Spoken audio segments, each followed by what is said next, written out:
I want to, again, thank you for coming in, Lester. I have a few questions. Okay. And I think a lot of them kind of, what I've noticed is a lot of people and their tendencies today are a result of their, their childhood and what it was like, right? Sure. So I'll give you a quick story for me so I was born and raised in Detroit, right? Henry Ford Hospital out of Dearborn, Michigan. We didn't live in a good part of town. There were constantly shootings of people. There was a bar on the corner where we lived. There was a bar there. It's no longer there. It's burned down, actually. Our house is burned down.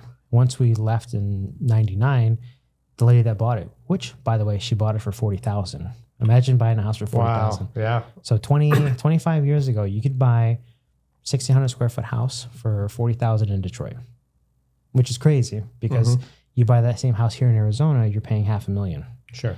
Or close to 400 if it's not $500,000. So we left there, but there was a time I was walking to school with our babysitter and we got robbed.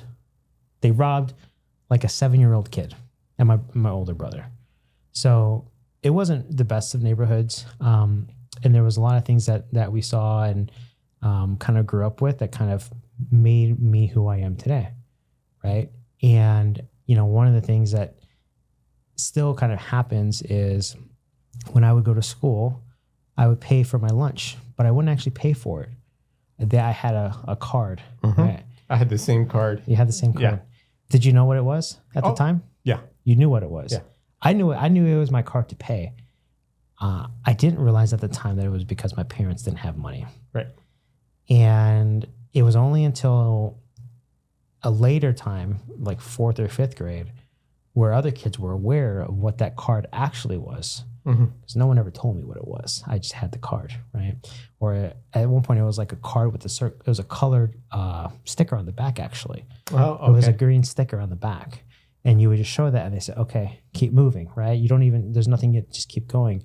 So that's my childhood. And I think one of the biggest things that I remember is being made fun of at one point, and is somewhat traumatic, but being under 10 years old, having people make fun of you and not understanding the reason until they explain to you, what you have is kind of, it's definitely something to experience. I wouldn't recommend it for everyone, but you had your own card, right?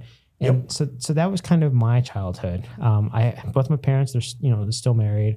So it's a little bit different from your situation, but even with Kim, I've noticed that there's a lot of life situations that have people's back against the wall, and it helps them see more potential in themselves as a person, but more so as their route to become a better person, right? Because they actually have the ability to look back in their memories and think of what it was like as a child in certain situations and what they remember.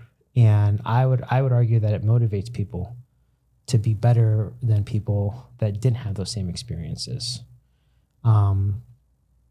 And that's kind of the overall theme that I messaged you about. I said, hey, I want to talk about this, right?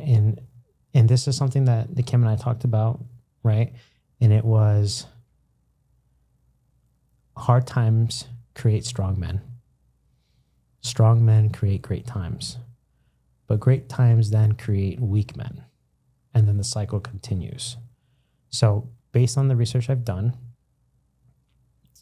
I know your childhood was somewhat similar to mine, right? And I would say that not everyone shares that same experience. But I would also say that because of those experiences, you are maybe cut from a slightly different cloth than a lot of other people. Yeah,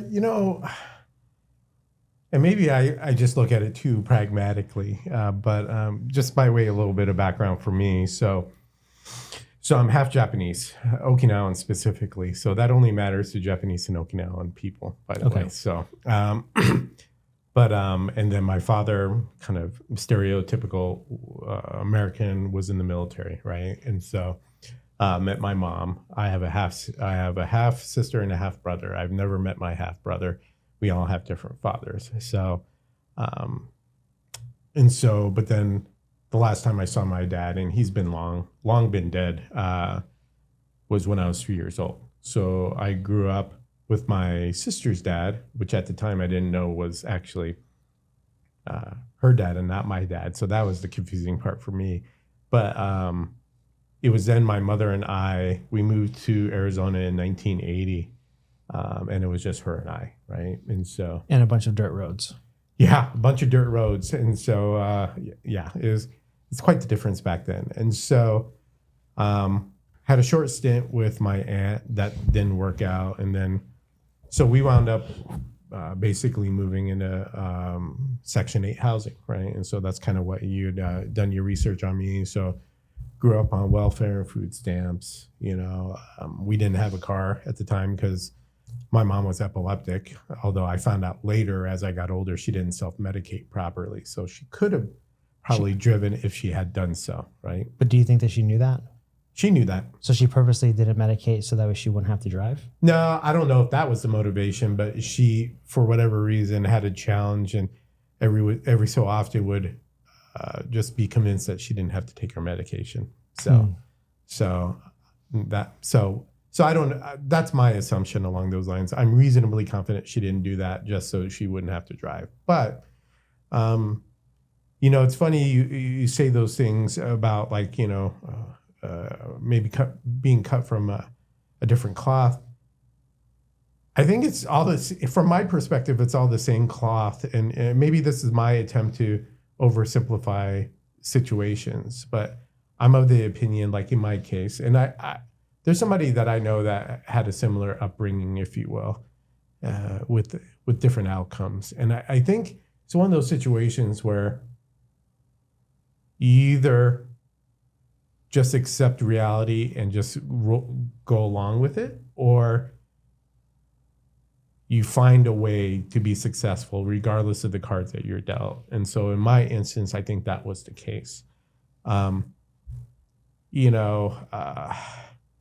Either figure it out or you don't. And again, I'm not trying to simplify it, but in my head, at least as I kind of think back on my life, that's kind of where I was at. So like when I was 10 years old, I kind of had a really weird childhood because I was already doing adult things when I was 8 and 10 years old. So for example, all the forms that we had to fill out for school, for welfare, for food stamps, for the apartment, the Section 8 apartment that we lived in, I filled all those out. For your mom? Yeah, because her English wasn't her first language. Oh. It's real sus, and so one of the few funny stories I have was, and she's no longer with us, so she's not here to complain, but I used to give her crap all the time about how the last time I asked her for help on homework was when I was in 3rd grade. And that was the only problem that I got wrong. And then ever since then, I never asked her for help, which is a true statement, right? So she wasn't a mathematician. She wasn't yeah. 3rd grade math is adding and subtracting though. Right. Was it? Yeah. Yeah, that sounds about right. So because my kids are doing adding, subtracting, multiply, dividing in that, 3rd through 5th, like fractions, quotients, all that stuff. So this algebra has not hit yet. At least it hasn't for my kids, but yeah. So it's just one of those things where I think depending on the heat that's applied will determine how you're forged. You know what I mean? And so in that instance, it's literally kind of, well, do you want to eat? Do you want to survive? Do you want to get these benefits? If so, you better figure out how these programs work. Yeah, these programs work. Fill this stuff out. I mean, it is what it is. My first unofficial job was cleaning houses with my mom. Oh, like an assistant. Well, she was more like a house cleaner, maid type, and who would come in for what I used to call rich people back then. Everybody was richer. Everybody was rich in comparison, at least from my perspective. But right? were they rich? Where they had the bathrooms attached to the rooms rich? They were, from what I can recall. And from what you remember, you go home and there's one bathroom and everyone shares it? Yeah. Well, in our instance, yeah, for sure. But, so it's just one of those things where you have to find a way to be successful, or you just live with the outcome. I mean, it just is what it is. And so, but I will say, I just had this conversation recently with my boss, kind of reflecting, as I told you before we started the podcast, I'm retiring at the end of the year from public service. So he and I were chatting, and I'm like, the one thing that my childhood has afforded me in my background is I'm not afraid of any unknown situation. Like literally, and hopefully it's not hubris that's talking, but I legitimately feel like I could do anything under the right circumstances. So, we were talking about imposter syndrome. Like, I haven't suffered from that, only because in the back of my head, I'm like, if push came to shove, I can find a way to be successful or accomplish what the goals or objectives are for anything that I've been tasked with. Mm-hmm. And I legitimately tie that back to my childhood and my upbringing on being able to figure out everything I needed to survive. So I kind of feel like imposter syndrome is only pre-action, right? Yeah. I think there's a lot of people that are too afraid to act because of the unknown, right? And I think people kind of call that imposter syndrome. And maybe I think imposter syndrome really is after the action. If you still feel the same way, then maybe attribute it to it. But I think it's the fear, which is what holds you back from starting. Yeah. Right? Because, or maybe specifically is nobody likes to lose. Right. Nobody likes to fail, right? Because it's looked down poorly as a society, right? So if you are, no one ever has a security breach and gets congratulated, right? Right. No one ever loses a tournament and says, good job. People will tell them that, but there is a level of like shame that is linked to failure, right? Whereas if not failure, but not shame, but if understanding or compassion were present for people more often, where they would know that the risk of failure could only turn into losing, but also feeling of accomplishment for trying, I think there'd be a lot more people that'd be willing to take more leaps in their life, and there'd be a lot more happier people because they would have made those attempts, right? So maybe the way I see it is people are afraid to do certain things, right? And that fear holds them back from actually having that imposter syndrome.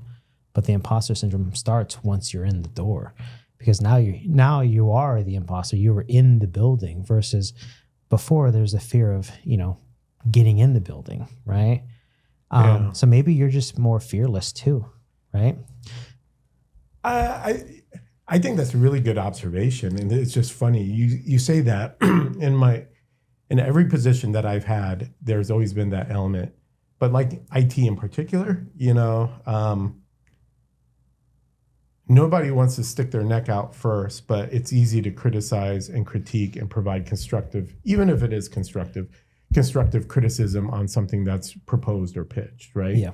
Out the gate. And so from my perspective, I think a lot of it is also how you sell that and how you approach it, right? And so I don't mind sticking my neck out and doing things that either are my direct responsibility or even in some instances not my responsibility, because I'm a firm believer that we exist to support the organization that we work for. So in the case of from a professional perspective, right? We exist, we work for an organization to make the organization successful. Should we stay in our lanes? Of course we should. That should be our first or foremost priority. But I don't mind extending my scope of responsibility if it net benefits the organization. But from a personal perspective, and I do legitimately think this is one of the reasons why I've been able to eventually become a CISO. Okay. Was I've stuck my neck out and I've put form and structure on how we should tackle something within an organization that maybe wasn't my responsibility. So you did more than what you were asked to do? 100%. And not only that, I volunteered it based off of observation. So actually, so maybe this is a good segue. So my first CISO gig officially, because I've been in IT for 27 years, and kind of like actually you, I started off the infrastructure route, but I worked for a lot of orgs that had small shops. So I did a little bit of everything. Everything, yeah. So literally, I've had job responsibilities for every aspect of IT, with the exception of a DBA. You don't want that job. Yeah, of course. But other than that, like project management, I've even done weird stuff like negotiate franchise agreements for utilities. I was responsible for infrastructure for cable TV feed for local town here in Arizona. Okay. So I've done everything virtually speaking. But at City of Mesa, I was an IT manager over a number of application areas. So I was primarily responsible for applications, but a strong infrastructure background. And, over the course of my career, obviously, I've been exposed to security and all that other stuff. I used to be a sysadmin, web admin. I've had boxes popped and stuff like that. And so you have to figure it out, address it, right? And so the CISO at the time, I had bandwidth. I'm like, I actually have time to take on more work. So I volunteered that. And I'm like, hey, by the way, I feel like I'm particularly good at strategic planning, blah, blah, blah. Here's some observations I've made. Is there anything that I can do to help along those lines? He's like, absolutely. And so started working on stuff. And then when he wound up retiring, I was the interim CISO and then eventually made the full-time CISO. So your transition went from IT manager to CISO. Yeah. Because of what you did to kind of segue into security. Yeah. Which is very unusual, right? So it's definitely, I've heard of it a couple of times, but you don't see it very often. Was there ever a fear that you didn't know enough about security to be like a deputy CISO or interim CISO? Because if your background's infrastructure, right, you know how all this works, right? Yeah. But there's only so much that you know before you get to the world of security. Right. And you'd probably say there's a lot of things that you didn't know back then. So like, was that ever, I mean, I know you said it's not, I wouldn't say it's hubris, but maybe just the lack of fear. But were you ever worried that going from a manager in a different realm of the IT spectrum, right? Mm-hmm. You're now going to security, that you wouldn't know everything that you needed to know. And that as a result of that, there were potentials leaks that you weren't aware of. Yeah. So, I mean, if I'm being 100% honest with you, honestly, no, it wasn't. Because, and the reason why I say that is multifold. I think one of the few things I have going for me is not that it's 100% of the time, but I'm generally honest to a fault, which also includes myself, meaning I'm constantly assessing my own capabilities, my own capacity, my abilities, right? Okay. And so I feel like I'm my own worst critic. Not that that's unusual. Lots of people are geared that way, right? So I feel like I have a very objective perspective of what I'm good at and what I'm not. And so I'm honest with myself about that. And then I disseminate that information to whatever team I'm working on, right? So in that particular job, at the time, in particular, very talented security architect and senior engineer on that team who I'd already built a good working relationship with, just tangentially, right? And so a lot of it was just setting expectations. I'm like, okay, guys, gals, here's the deal. Here's my background. Here's what my vision is. Here's what I think my role as a CISO is, right? Here, my job foremost is to help the organization better understand cyber risk, identify where those risks are, put in compensating and mitigating controls in place, and then make recommendations on how we can improve our posture moving forward along those lines. I believe that's my primary goal. And here's how I think we're going to accomplish it. And so I laid everything out, solicited feedback from the team, basically, and said, what do you think? What do you think your role and responsibilities are along those lines? Where can you fill in gaps? So like to your point, right? I knew going into that job, I didn't know everything I needed to from a technical perspective along those lines, right? Mm-hmm. But I knew that I was honest enough with myself to know where those gaps were, and B, to not be so to be honest, to the point where my ego didn't kick in and claim I could do something and not have to listen to somebody else. And so as a result, I really feel like that the team at the time really trusted my perspective, but also knew that if they didn't agree with me, that they could come up directly and challenge whatever it was I was doing and why I was doing it, right? And so I think as a result, they filled in the gaps where I had gaps, right? I learned a lot from my staff, frankly. I learned a ton, especially from those two individuals, but everybody on the team to varying degrees. But conversely, I'd like to think that they also learned, especially in being in that C seat, your ability to communicate at a business level is so critical, right? And that's something that, frankly, I felt like I was already prepared to do. I just needed to translate and change my perspective from application support, infrastructure support, or whatever to cybersecurity. But the other thing about cyber, which is great, that I think my background helped me with, is cybersecurity deals with all 7 layers of the OSI model, so to speak, right? Mm-hmm. It also includes layer 8, which unfortunately I had a lot of experience in, which politics, BS, all that other stuff. Oh, so. It's an unofficial layer? Or? Yeah. Okay. Yeah. I was just, I've never heard of layer 8. But yeah. Yeah. I like to think that, that's a secret lingo for C-levels. So yeah, you better be good at or get good at layer 8. So if I messaged another CISO and I said, "Hey, how strong are you at layer 8 communication?" Chances are good they'll know exactly what you're talking about. But okay, let me ask you this though, because I've never heard of this, so this is interesting. How many people outside of the C-suite know what that is? Or is it kind of like one of those little secrets, like in the group where everyone knows? Like, well, there's not like a decoder ring or anything along those lines, and. But is it like, hey, how was your weekend, man? I had layer 8 troubles. Like is that like a common phrase between people? No, it wouldn't go that. It wouldn't be that common. Yeah. Okay. You wouldn't find it in the equivalent for of the Urban Dictionary for C level, but I picked up that lingo from other C level type of folks. So yeah, for sure. Yeah. You have to be in the group to know, I guess. So, but now, maybe I let the cat out of the bag. Or maybe only my mom watches this, so it doesn't really matter. Yeah. That's interesting. So, it's when you look back at taking that role, do you think you were ready for it? I know you'll say yes, you were ready for it, but knowing everything you know now, because I don't know how far removed you are from that transition, if it was 10 years or 15 years, right? The world is a different place, right? So now everything that you've learned along the way, would you define it as hubris? As in like you looked at it a certain way and now that you're, we'll say more, not refined. Seasoned. Yeah, more seasoned. Were you wrong back then? Can you honestly say that or no? Yeah, no, honestly, I think I was ready, but for the right reasons.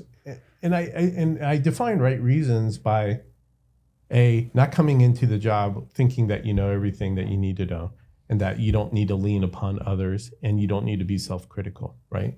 Mm-hmm. I think so. I had that going for me.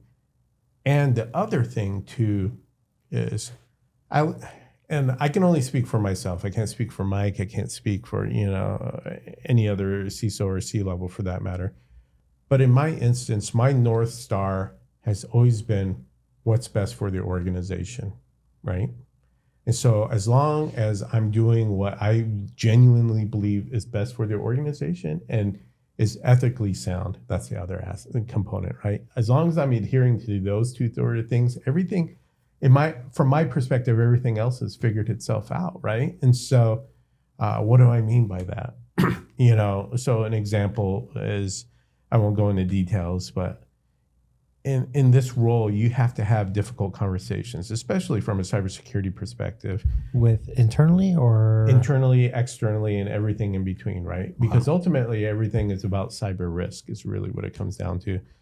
Unfortunately, security still looked upon this today as a potential impediment to business or organizations in making progress on things, right?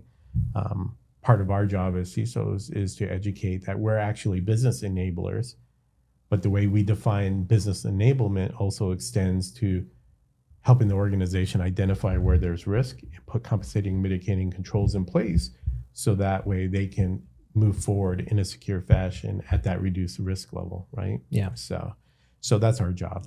But as you can imagine, a lot of what security teams do and the conversations that CISOs have can be difficult, right? And so I've always let this whole what's best for the organization guide me along those lines, meaning, how do I have this conversation? If so, how do I have it? Because a lot of it is also in delivery, that sort of thing. What swords are you willing to fall on? Because at the end of the day, that's, in my mind, that's largely determined on what's ethical and then what's best for the organization, which will determine how hard I push. So I've got a question for you that Sure. came to me. You said you do what's right for the business. Mm-hmm. Okay. Have you ever been laid off? No, I have not. So there's a lot of people in the tech world that have been laid off within the last couple of years. Right. And I would think a lot of them have or had the same thought that we do what's right for the business until the business doesn't do what's right for me. Right. Mm-hmm. And we talked about how experiences kind of define who we are as people. Sure. Right. So what I'm interested in, what I was thinking about as you mentioned that was, I don't think he's ever been laid off. Yeah. Because had you been laid off, I know a lady that put her heart and soul into a company, and she transitioned to another role within the IT environment. Mm-hmm. But it was kind of like a good old boys club. Right. And she didn't make it, but she poured her heart into this company, and then now she's looking for work, and I'm sure she'll find it soon because she's a good person, really smart. But I feel like before she was laid off, she would have done anything for the company. Right. And I don't think I'm wrong by making that assumption. But now that she's been laid off, I feel like her position on them is more so self-interest driven. Right. Which is understandable, right? So that's a good observation. So yeah, I've never technically been laid off. I've been involved on the opposite side where I've had to lay off folks, right? So, and the truth of the matter is, you ultimately don't know how you're going to react to a situation until you're put in said situation. Or right? punch in the face, like Mike Tyson says. Yeah, everybody's got a plan until they get punched in the face. Yeah, I love that quote. So two thoughts along those lines, at least only pertaining to me. So one, I would like to think that I would, and I'm going to have to explore this here pretty soon. So one of the benefits of working in public sector is there's at least a higher degree of stability, right? Not saying that you're immune, because government has done layoffs too when, economy tanks, stuff like that. And that's been my professional career. But it's not driven by the corporate world where stock prices sure and small things happen and roll downhill. Yeah. One day you're working for SolarWinds and the next day you're not. Right. So I don't want to forget about that, because I want to explore that topic. But SolarWinds? No, just the whole working for corporate and the different motivation. So there's definitely that. So in my case, I'd like to think that I want to be able to, with a clear conscience, be able to say that I gave better than I got, right? That's always been my objective. And so I'd like to think, and I'd like to hope that would extend out along those lines. But I will tell you this, and again, I'm not doing this but you got me thinking. So yes, but I'm not doing this to pat myself on the back, but I will say I have left jobs, well, a job in particular, because I felt like their values no longer aligned with mine. Okay. Obviously, I had the luxury of taking my time finding a job, so I didn't have to go without employment. So, but I've also put myself in positions where I could have had actions taken against me, right? So like, for example, Like legal actions? well, more like disciplinary type of HR type of stuff. So Okay. like I confronted a colleague of mine who was high up in the food chain. We were in a meeting. He was talking in a very derogatory way towards two individuals in particular, both who happen to be women, and wholly inappropriate to say the least. And so I called him out in front of the meeting, in front of everybody. And I'm like, don't you ever talk that way, blah, blah, blah, blah. Inappropriate as in like sexually inappropriate or kind of like more condescending? Yeah, condescending, mansplaining type of. Okay. Because I think that women deal with a lot of different things, right? So I yeah. wanted to see because, Yeah. you know, I've met a few people that have had some pretty crazy stories. And my first thought is like, why would anyone even say that? Right. So I wanted to clarify. So mansplaining is a big one, right? Or just uncomfortable things, right? Yeah, something akin to, you know, if I have to do your jobs for you sort of thing. I'm like, And so that individual afterwards approached me and was like, well, you know, in the future, if we have a situation like this, you know, can we take that conversation offline? I'm like, no.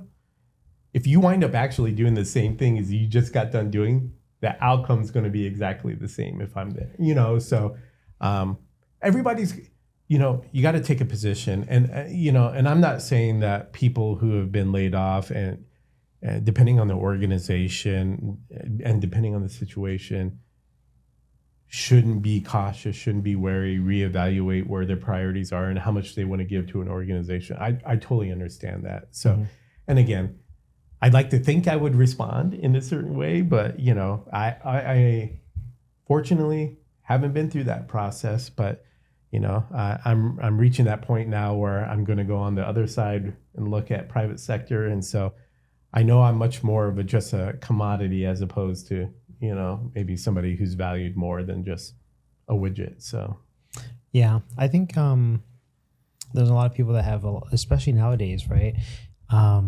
So I never had I've never actually bought a coffee maker.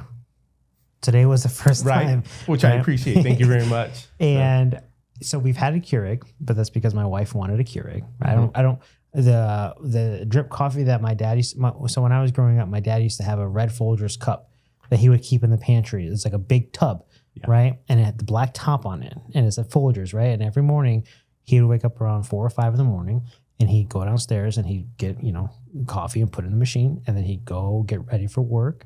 And I was getting ready for school, right? Because it was in probably elementary, junior high. And he had the classical drip coffee maker, which is, they had them at the store today. They were $19.99. I was like, Lester doesn't want a $19.99 coffee maker. He needs quality. Wow. Well, at least what I thought was, I don't want to spend $20 when I could spend just a little bit more and get something that has features, right? I paid for the features. But I've never bought a coffee maker in my life, right? So when I went to go get it, it was like, well, I may never use this again, but everyone that comes in most likely will drink coffee. Sure. So I did it. But I guess my whole point in talking about that is it's about my perception based on my experiences, right? I know that my dad had this coffee maker and it worked, but I've also had the Keurigs, and the ability to pick and choose how you cook your coffee is based on my experiences in both situations, right? Right. And had I never had a Keurig, I probably would have bought the $20 coffee maker, and it would have been, that's just good enough, because what is coffee making? It's hot water over the beans, right? It doesn't need to be fancy. I'm not a specialist. Like, my palate isn't meant for coffee, and I could drink coffee that is world renowned, and I could drink Folgers, and to me they taste the same, or at least mostly the same. But it's those experiences of having the $20 coffee maker and then having, the Keurigs, like the nice Keurigs too, the ones with the milk frother, right? It's probably not even a Keurig, it's probably another brand, but Keurig is what comes to mind. So it's having these experiences, right? So now when I go out into the market to buy one, I think of my two realities of childhood and, situation with wife. And I lean towards the nicer one, right? Sure. So my thought there is, there's a lot of people that have been on the 100% for the company that they work for. And there's people that have been on the, I'm just here for a paycheck. Right. Right. And what you'll find is these people pour their heart and soul into the company, and they do everything they can to push it forward. And then these people, they just clock in and clock out. Right. And if there was a problem, it's not my problem. You know, it becomes the typical, well, that's not my job.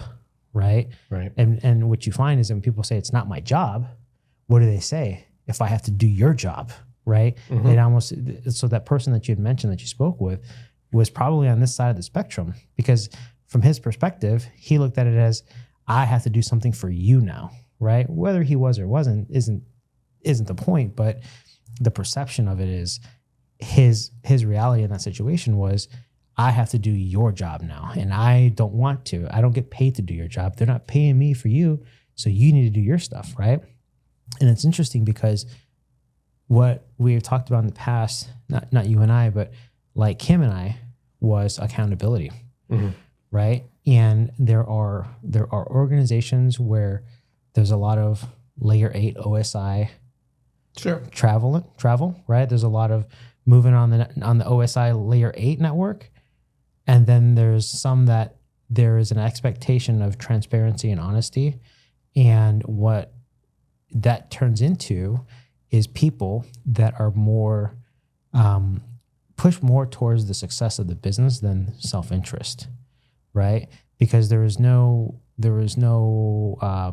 negative outcome for mistakes, right? If there is a mistake, people look at it and say, as a team, we failed. You know, so Kim had a good story about a network engineer named Sean. He was on the job for 5 days, and he was doing some sort of controller upgrade, I believe is what it was. And he was supposed to deploy it to one device, dropped it on 20. All of them failed. Everything went down, right? And the person that did this was scared, right? And what had to happen was Kim went in and talked to the person, and they were worried that they were going to get fired, right? Because of their past experience of whenever people mess up, they get fired, right? So it's interesting how, at least to me, I see where people's motivations and incentives are based on their experiences. And if you work at a place, and maybe public or state and local, right? The public, that side of it is less of a turbulent environment compared to the corporate world that's maybe controlled by Wall Street, right? Or investors or VC firms. You find there's a lot more people that are willing to work together in the public sector because there isn't a fear that it's going to be a bad quarter, right? Or there's going to be these things. But it is interesting that, you know, like you said, you've never been laid off, but had you been, maybe the thought of I'm doing this for the company would be different. I suspect, if I'm being objective and honest with myself, I'd still want to try to support the organization and demonstrate evidence of my contribution to the organization. But at the same time, I'd probably be thinking about, okay, you know, weighing, like, am I going to burn the candle on both ends, like, and work, 60, 70, 80 hours a week or something like that? I would probably recalibrate my expectations or what I'd be willing to do along those lines, right? But it's funny. So I'm going through this quandary myself, right? So at the end of this year, I'm going to be retiring and going private sector. And so one of the thoughts, the strongest thought in my head right now is shifting from an organization whose, one of the things I like about government in particular is the primary motivation for government, at least from my perspective, is not driven by the bottom line stockholders making a profit. No. Not suggesting that government isn't concerned about expenditures of funds, wisely and efficiently, and ethically, et cetera, et cetera. But, the board of supervisors, their obligation is to the constituents, in my case of Maricopa County, right? But so how's that transition going to look when I go from that scenario to working for a private sector, and then, if they're publicly traded, their stockholders, et cetera, et cetera. So that thought's not lost on me. And so, but I do want to go back and talk a little bit about the whole transparency and accountability thing. I think that's an interesting topic. And in particular, what me and my team at Maricopa County, and even when I was at Mesa in particular, we do is, to the best of our ability, we embrace when we make a mistake or when we screw up. I should have checked what the language rating of the podcast was. So I'm trying to. Oh, you can say whatever you want, because here's the best part is I can tell the editor people, bleep that out, right? Oh, okay. So I will tell you this: there was one episode where the N word was used. Hopefully, it was with. Yeah, it was, and it was actually a really sad story about how his father was framed. Oh, geez. And there were some legal cycles that were taken, and it had come out that the people that had done the negative part, I didn't ask it, but it sounded to me like there was somewhere recorded that the person that actually framed his father said, we need to stop that, essentially, right? So, and he said it, and I said, okay. And I'll ask him, like, do you want that in, or do you want me to beep? So anything you say, there's the PG rating is whatever it needs to be. Got it. Because the way I see it is my goal is for people to come in here and say how they actually feel. Right. And if what they say is maybe not acceptable, well, I can just cut it out, or we can just bleep it. No, and I appreciate that. Then it's up for debate on what they actually said. So I'll split the difference. So me and my team right now, when we make mistakes or crap the bed, we just own it. Mm-hmm. So one of the things and what I have found is going through that process and owning it has built more trust in us as a team than not doing so. And so literally, so I've been at the county for over 4 years now. Our program strategy and 3-year roadmap, we developed that, we shared that out to all the departments in the county. And then we update that program strategy twice a year, typically. That also includes the roadmap, and we also disclose if we missed a mark on deadlines, deliverables, things of that sort, right? Mm-hmm. We disclose that information. We share that with all the other IT leadership in Maricopa County. We own everything we do, positive and negative, right? We brought in a third party to do a maturity assessment of our program overall. The security program. Yes, and I share the results with everybody in Maricopa County. We own everything. And so that has been the most liberating sort of thing. And then instead of being worried about making mistakes, we just own them, right? And then, but in the same breath, we also say, we recognize this, and this is how we're planning on making this better, right? Mm-hmm. And then we share that information as well. And I'd like to think, and I have heard from others, that there's such a high degree of confidence in what we do and how we go about doing it as a result. Not saying that we're the smartest folks, in the organization or anything, but we're the most transparent for sure. And so that extends to accountability. And then, but then that accountability builds trust. It builds trust within my team that they know that, if they make a mistake, that they're not going to be crucified in the process. And then it keeps us honest. And then the other thing I will say, the ancillary benefit of that is, so then when I engage with other departments, especially when I have to have difficult conversations about why are you doing what you're doing, or we've identified this problem or this gap or whatever, at least I have the leg to stand on about we've done the same thing that I'm approaching you about, and we've already disclosed what we're good at, where our gaps are, that sort of thing. So that enables me to have those kind of hard conversations as well, because we're so critical of yourself, of our own program. Yeah, for sure. So Kim had mentioned that, and I forget if it was an article or something, but he had mentioned that there is a ratio in organizations that are on the, not necessarily, I kind of took it as on the bleeding edge of success, or are able to propel the business further. There's actually a ratio that someone has done work on and determined that the number is 5, I believe it was 5.6 to 1. And I want you to guess what the quotients were, right? What the top and the bottom or left and right of the equation are, right? There's two different things that they compare on how a business operates, right? Or culturally parts of a business, right? And there's two things that happen. They're essentially actions. It's kind of like a game now. Okay. What are the two things that they compare to each other that have a ratio of 5.6 to 1 that contributes to a business actually being extremely successful and pushing the boundaries? Is it the ratio of either individuals or departments? It's an action, but it's not specific to any group of people. What do you think it might be?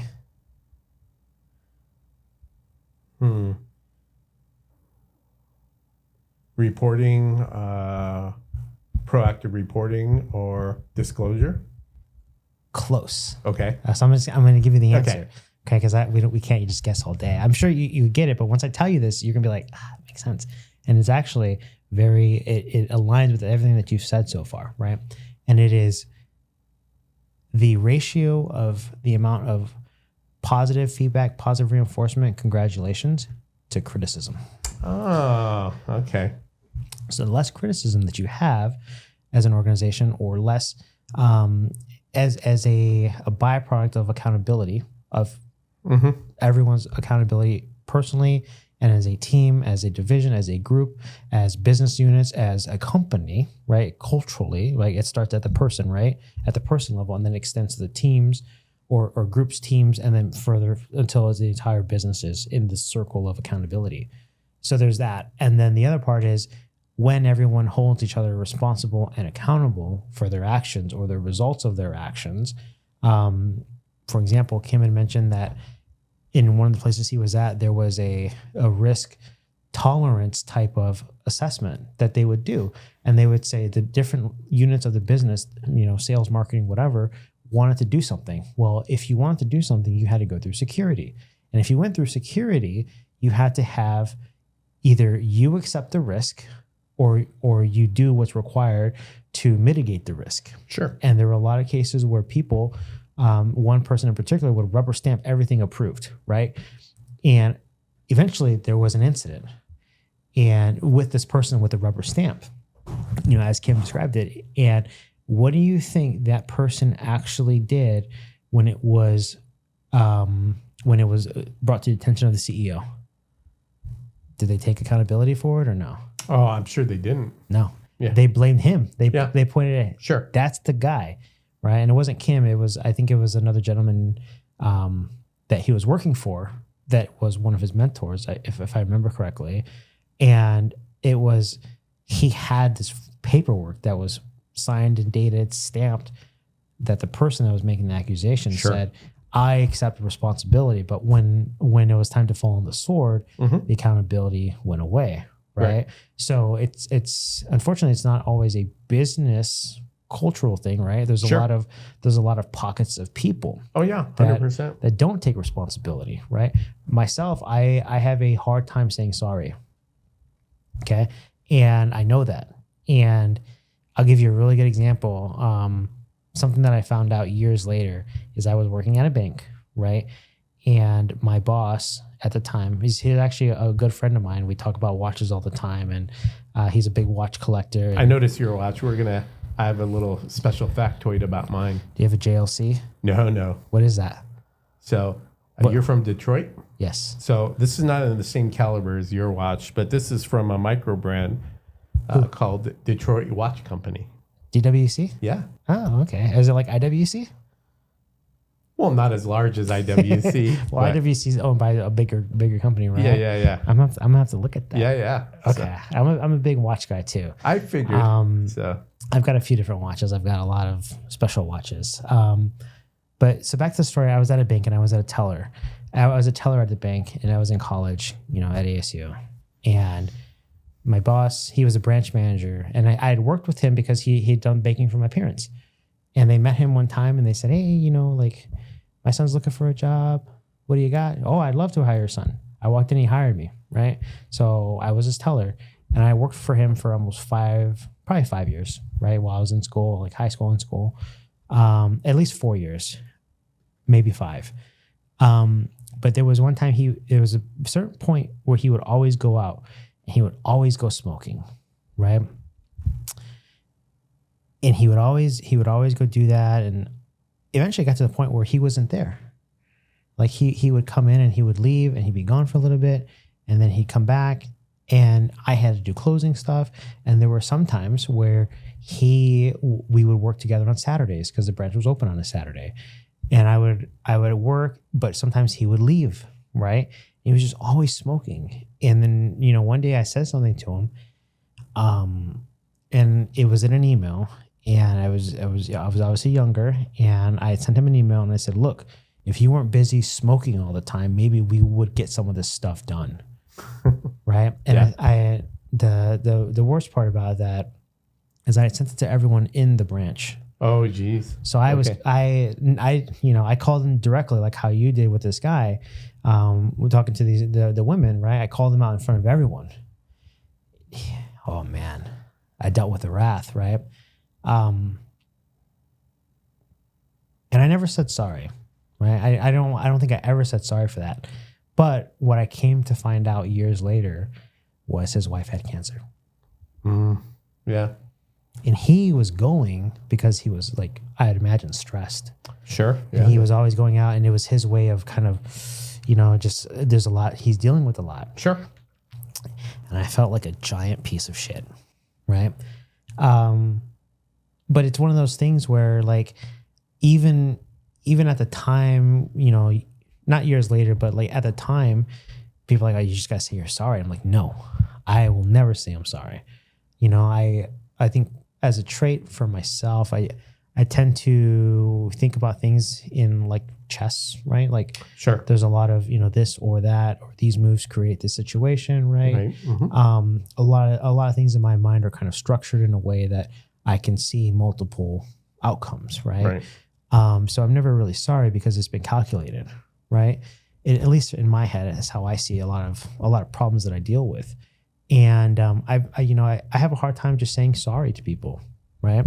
And it's a thing that I have personally. But the other part about that is, until you're able to say you're sorry, you can't necessarily grow as a person.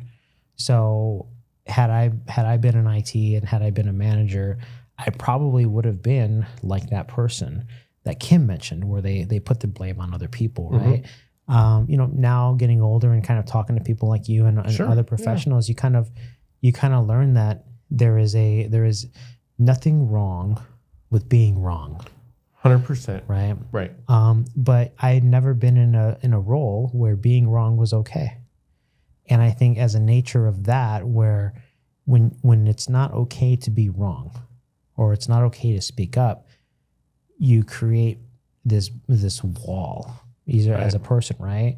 And that's why I love to hear about people, like in your position, where, taking accountability or being responsible for the team and owning your mistakes creates an environment where people are actually able to say that they're sorry, right? Sure. And there's a lot of instances in my life where, we'll say childhood and through college or high school, I was probably wrong plenty of times. Right. And I just never said sorry. And I've never gone back to these people and told them I'm sorry. I'm sure, a lot of people are like that. There's a lot of people that haven't, but I think, just even based on the few conversations I've had here in the studio, what I've learned is that a lot of that comes from past experiences. And I think the nice part about hearing what you're doing at Maricopa, or within the Maricopa side of the community, is you're helping because you're not me, right? You're able to see things differently. You're able to kind of move it to where when people take responsibility for their actions and they own their mistakes, and they know that there's not necessarily repercussions that come on the tail end of that, people are more open, they're more honest, and they're more willing to actually try. Sure. Right. And I'm sure you've probably noticed that, where people are doing it for the company, or in your case, for the county. But it is interesting because everyone that's come in here has had something a very similar thing, right? They all say the same thing in different ways. Right. And it all comes from a lot of their experiences. Whereas someone like me, who isn't a C-level executive, right, at, for security, right? I don't have that experience, right? And I've never worked in a sysadmin role or a network, like security networking engineer or anything like that. So I don't have that exposure. But it's really cool for me to be able to talk to people and hear how everyone that is what I would say is highly respected in the community has a very similar baseline of measurement, right? Interesting thing, it feels like I'm rambling, but the interesting thing there is, though, that if there's a culture precedent set where everyone knows that if someone is wrong, it can be fixed, it can be made right without any issues. It just goes back to what Kim says. You get a lot more productivity out of your people. Yeah, 100%. Because there's the fear of failure, right? The fear of being looked and frowned upon, right? The embarrassment that comes with failure just goes away. And if you compare that to people living their lives, right? How many people hate their jobs? Sure. Right? But how many people actually quit to get another job? Very few, because there's probably the fear of failure and the embarrassment of failure, right? I just think overall failure kind of cripples societies, or the fear of it, but... Yeah, in terms of the motivation, I mean, that's a good point too. And I mean, let's just be brutally honest here. I mean, working for a public sector in particular is not going to make you rich. It's just not, right? So that's why I'm wearing the watch I am and you're wearing the watch you are, but we'll get to that later. I don't believe that. So, trust me, I'm a watch guy too, and I know what the difference. I know how much I paid for this. How about that? So, okay. Anyways, we'll talk about. We're for sure going to talk about watches. Yeah, I love watches. Anyways, but so we can't compete with the market, right? And so, which means you can't get the best resources, right? So, and which also means we tend to have our employees, as they get trained up and experienced, get poached, right? So I just had somebody, in fairness to him, he had applied for this job a year and a half ago before he accepted working with us. And his last week is next week.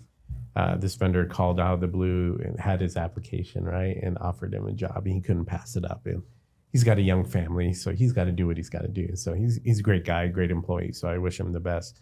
But that's pretty common for government and public sector in particular, right? So what percentage below the market would you say public sector pays? It depends on the organization, and it also depends upon how they do their market studies, right? So I will tell you, without outing anybody, some government agencies here in the state, their market study only involves other government agencies, which are underpaid anyways. Right. So you've kind of your initial sample is skewed to begin with. It'd be one thing if the job that you were doing a market study for, that job could only be found in government agencies, then that'd be a different story, right? Yeah, but it's not ever the case. Yeah, IT in particular, security in particular, you can get a job theoretically anywhere in any sector, right? So some organizations will do a hybrid. Well, they'll take a sample of a couple government agencies and then a couple private sector, which then moves the needle a little bit closer to reality, right? But if I had to guesstimate, just ballpark, I think government, depending on what level of government, in the public sector, I'll tell you this much, just a little inside baseball. The running commentary is the state and the feds pay the worst. Okay. Then county slightly better in a county or that level, and then the cities are the best. So you're the county. technically. So you're like middle of the pack. Yeah, except in my instance, and all our salary is public information. So as a resident, you can look up any government employee's salary, by the way. Really? Oh, yeah, 100%. So I knew you could. I just would never really have Right. the interest in knowing. Right. Yeah. So I get paid plenty. So I'm not complaining by any stretch. But that, that's a factor, right? And so in my role, another aspect of my job is how do I create an environment where people are willing to forego? Stay for less. Yeah, stay for less, basically, right? And one of it is being empowered. Feeling like you have the ability to affect change, right? And so there's been research, and I can't quote who it was, but there's one study that I've referenced multiple times where compensation or salary is not the number one motivation for why somebody takes and stays with a job. Now, there's been follow-up studies that say there's a qualifier to that, which is you have to make enough to be able to live somewhat comfortably and meet your minimum needs, right? Yeah. You got to be able to pay the bills. But once you've established and overcome that threshold, there are other factors that are bigger influence as to why somebody would stay. And one of them is the ability to affect change and feel like what you're doing is valuable. And so I always, especially, working for Maricopa County, we're going through our stuff with, the elections, right? So yeah, we're gonna talk about that too. I'm sure. Yeah, I didn't come in expecting we weren't. So, but I try to impress upon my staff, as stressful as that is, I'm like, how many people can say they've had a material impact on democracy, for lack of a better description, right? I'm like, you guys are on the front lines from a cybersecurity perspective as it relates to national democracy. Yeah.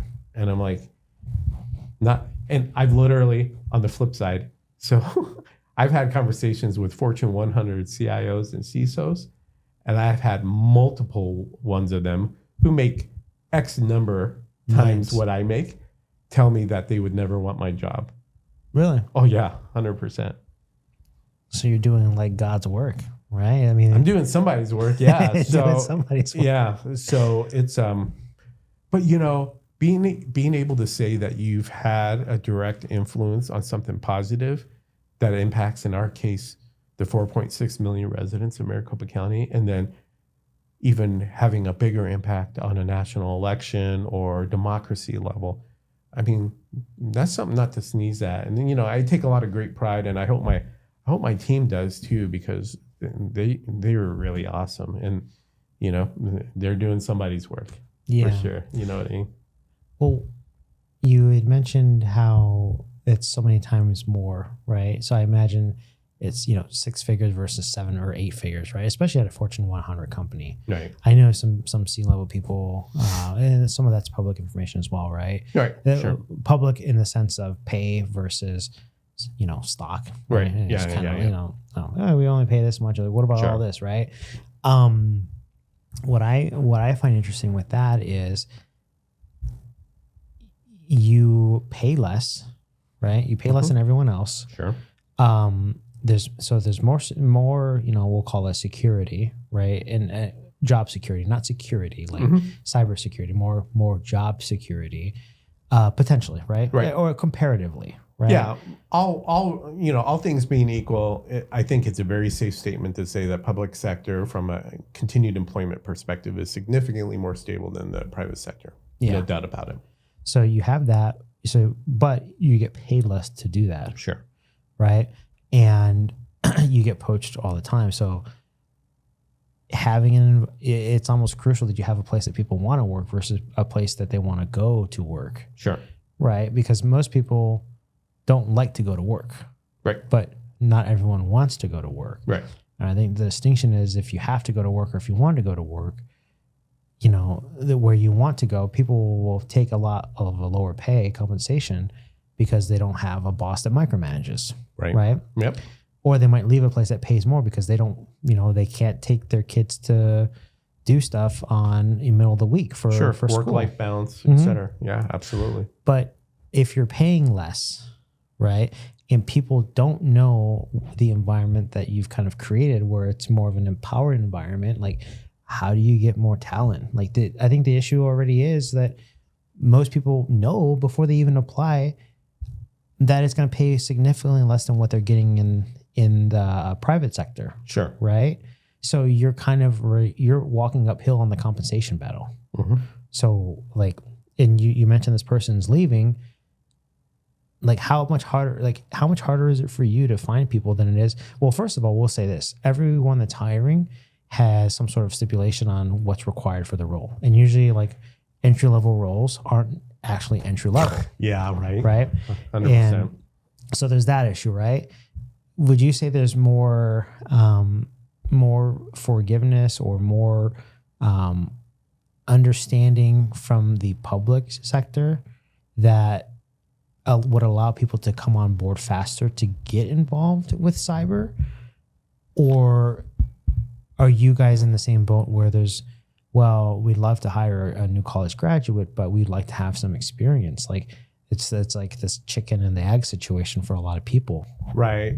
So, but then you throw in a little taste of you're going to get paid 30% less than everyone else. Right. Then your college roommate, right? In a lot of cases, people are in college together and they're sharing dorm rooms. So you apply for a job in the public, I apply for a private, and I make 100,000 and you're making 70, right? That's a battle on its own. So how much harder is it for you guys to find people? Yeah. So it depends on the position, and it depends on the job description too, as well. So so I do want to speak to, I have strong opinions about one of the things that you kind of inquired about, which is minimum qualifications, right? Okay. 100% agree with you. We, from an industry perspective, have not done ourselves favors. And this is not just limited to public sector, it's private sector too. What we claim is entry level, and then we have unrealistic expectations about how much experience and other sort of certifications or qualifications, right, are needed for an entry level position, which is ridiculous. So my observation of that is, at least at an industry macro level, that the two industries that are the worst about that, having unrealistic expectations, just happen to be the two that pay the worst, which is higher ed or education and local government. So this just came to me in my head, right? And I'm gonna tell you, I'm gonna give it's an analogy, okay? Right? And I want you to tell me how spot on it is. Okay. I am a 38-year-old male that lives at home with his parents. This isn't me, by the way. I'm not here to judge, but that's cool. So I'm a 38-year-old male that lives at home with his parents, doesn't have a job, right? Hasn't worked, has no savings, doesn't have a car, right? Plays PlayStation all day, right? But I want a Victoria's Secret model as my wife. Right. That's essentially the equivalent is there's all these things that are going on over here. Yeah. But we want that, or we want, it could be a Calvin Klein model for all it matters, but it's like, well, who wants the Calvin Klein model? Well, the guy that's living at home in his basement playing PlayStation without a job. Yeah. It's like there's an imbalance of the opportunity or what's being offered versus the talent that's being called upon, right? Sure. Yeah. Is that am I far off, or do you feel like it's very... It's extreme, but you're more or less dead on, in my opinion. Yeah. And so that's been my experience. So this year marks the 27th year that I've been in public sector here in this state. So okay. I feel like my observation is based off of years of experience. But, so specific to Maricopa County, we just filled a security, a SOC analyst role for my security operations team. The individual had a number of years of IT experience, but no prior dedicated security experience. Mm-hmm. Yeah, we hired him on board. He's doing great so far. My SOC, my deputy CISO over security operations, he has and continues to do an exceptional job of bringing in people that are brand new to security, no prior security experience whatsoever, and building them up. But some IT background, right? Yeah, some IT background, but not necessarily, you know. So we try to position ourselves, especially truly entry-level positions.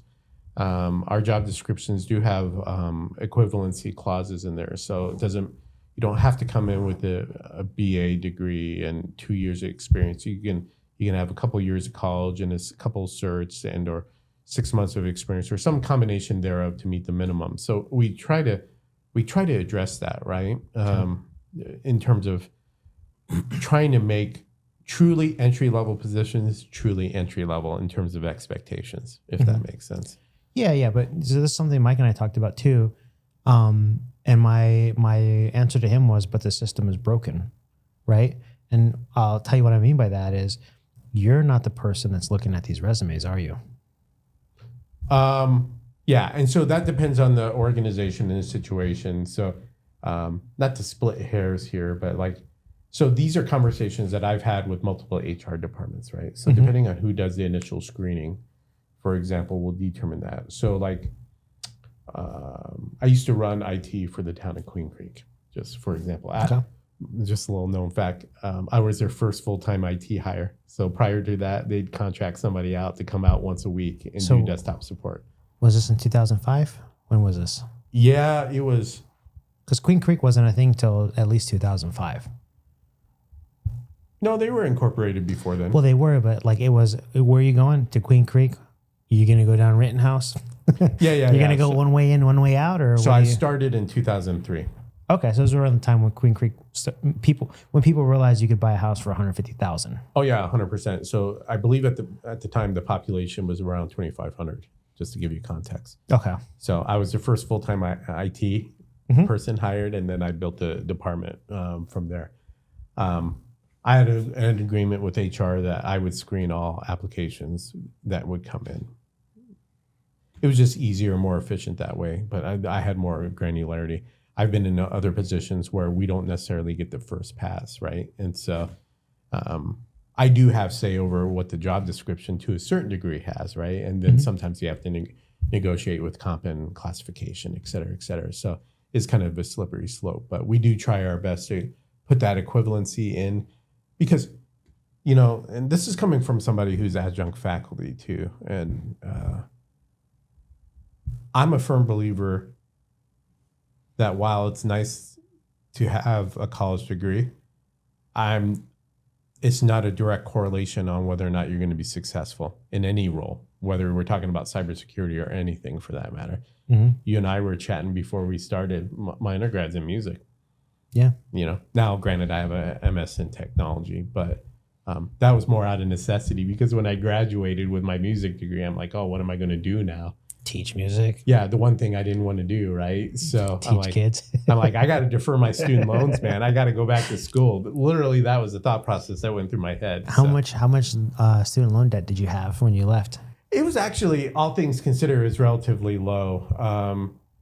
One of the nice things about being poor is you get a lot of Pell Grants. A lot of free money. Yeah.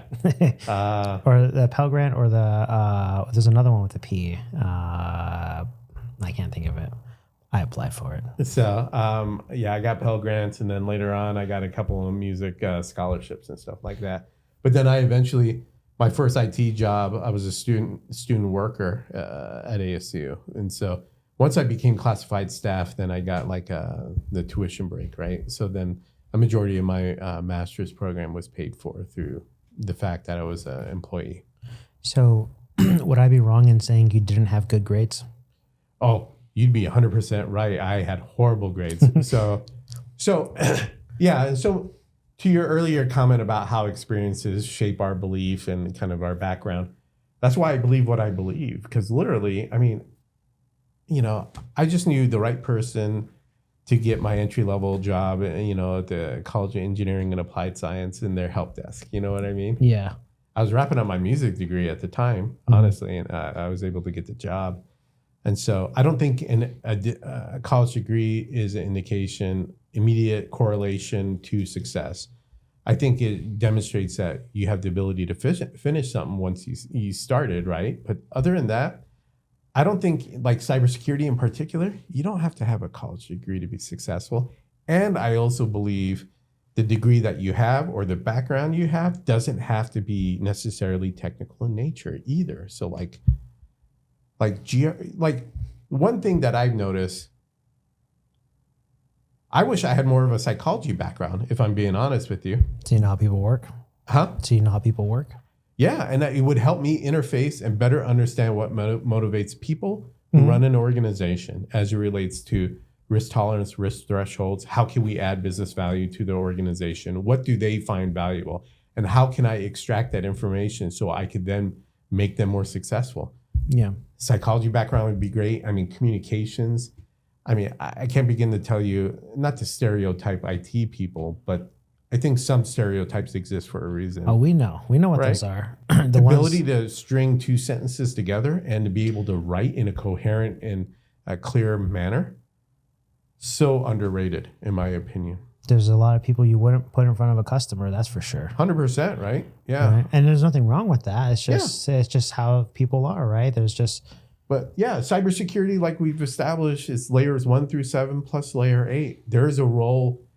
I will say this, depending on the size of the organization, maybe you don't have a team large enough where you can afford and justify to bring somebody without technical chops, right? Yeah, I get that. But depending on the size in organization, there's a role for everybody. You know, the position that I had the biggest or hardest time filling is not my SOC analyst. It's my analyst in our assurance group, which is responsible for governance, risk, and compliance. Nobody wants to do that. Yeah, and maybe it's not the sexiest, but for those people watching this podcast, if you're a GRC person, you're not getting called after hours. You're not on an on-call rotation. You know what I mean? So if you like work-life balance, man, and you have good communication skills and can translate technical concepts to the business, man, there's something to be said for that role, right? Yeah, I feel like, and so I know Deb Bond, right? Yeah. I met her, and I know what she does, and if she happens to watch us, don't take this personal, but I feel like GRC is kind of like the grenade of IT. Like the people that jump on that just take it for the team, right? Because like you said, it's not the sexiest role. It's not anything that has AI in it, but there's a lot of things with it that are, required, especially for large multinational organizations. Yeah. Right. You have to have that. You have to be on top of that for a lot of, you work a lot with legal, right? And all these other departments, but it's that one job that, if to make this like an army analogy, or if someone throws the grenade and, like Captain America, right? I know you know that scene. If you like Star Wars, you definitely love Marvel. But there's that scene where the general or the lieutenant, whatever it was, threw the grenade and he was the first person to jump on it. Right. Yep. And to me, it feels like, in IT security specifically, the GRC component is like that grenade where most people are just like, don't really want to do it.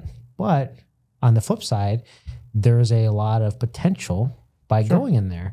And I think just the nature of the role itself, just people just, I don't want to do it.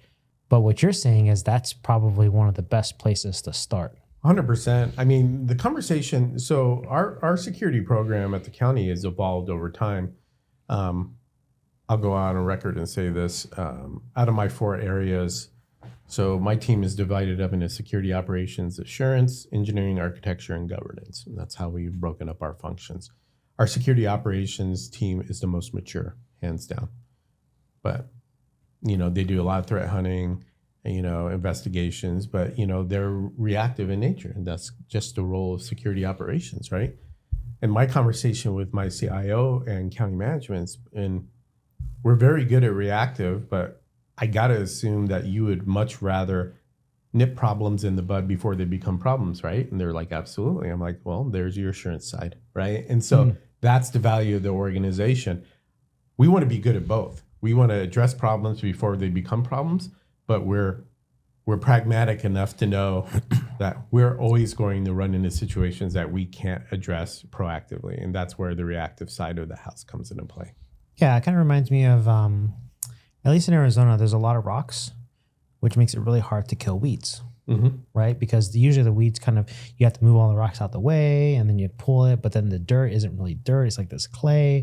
And then if it's dry, you pull it and you snap the weed root, but a lot of it stays. Yep.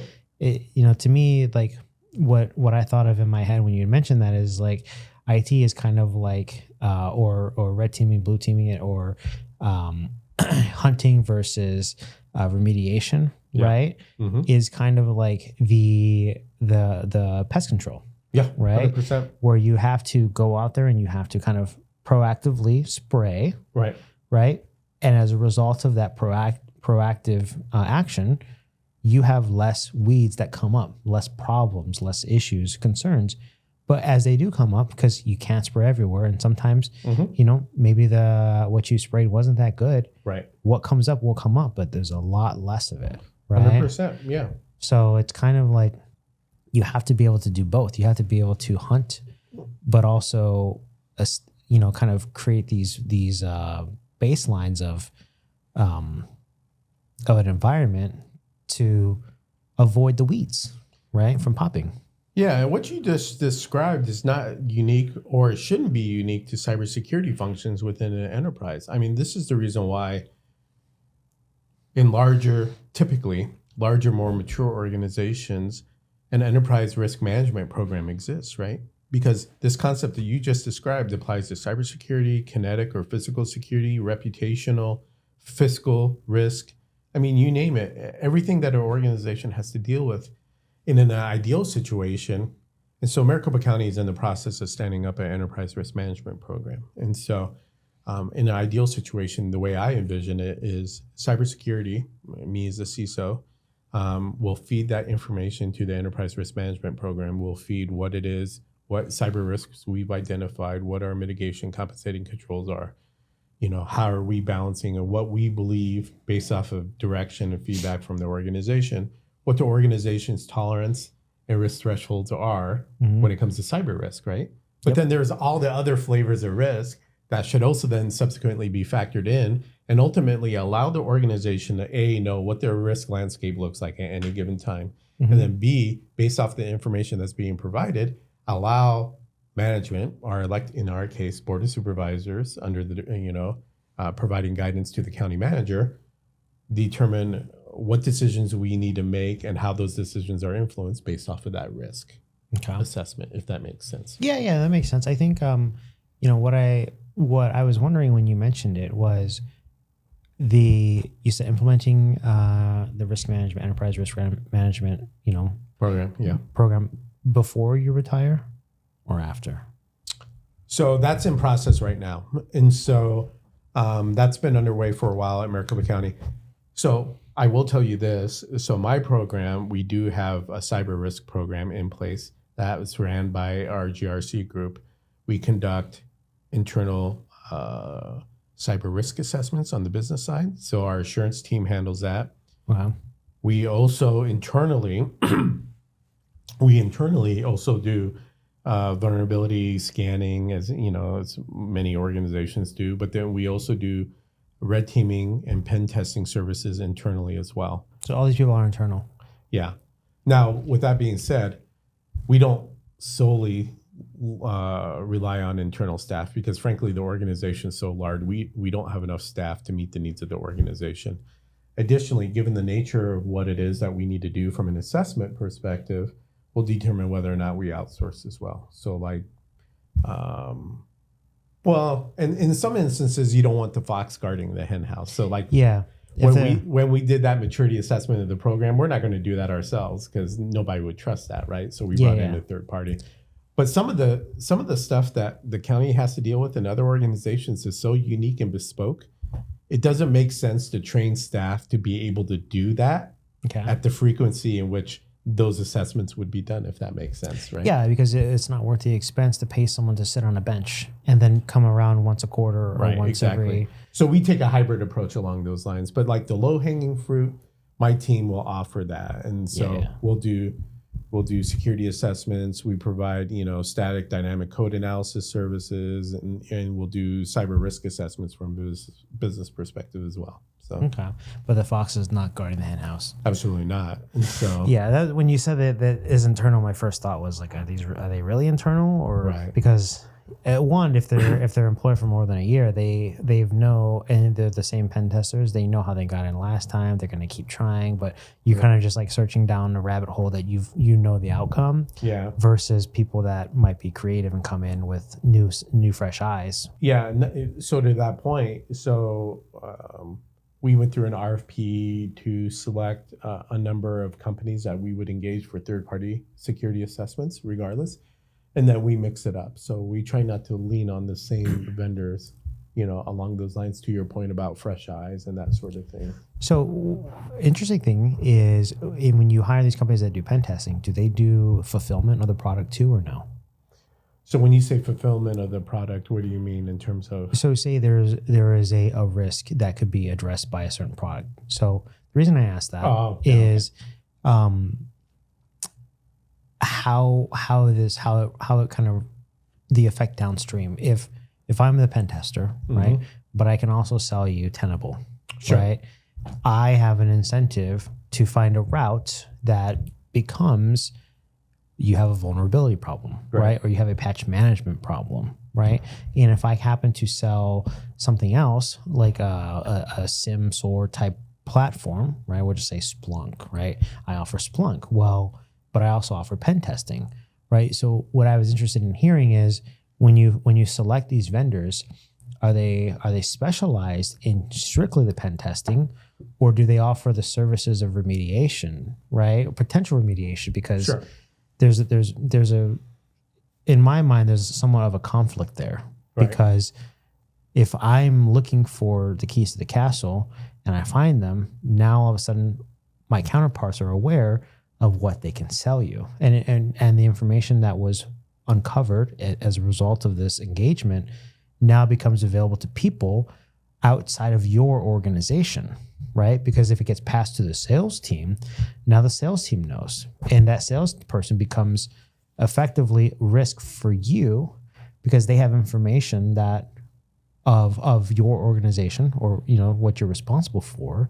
So you kind of create this outside risk by working with someone that can do it, but then also does these other parts, right? I mean, it's kind of like a weird scenario, but it's possible, right? Sure. So just curiosity, like.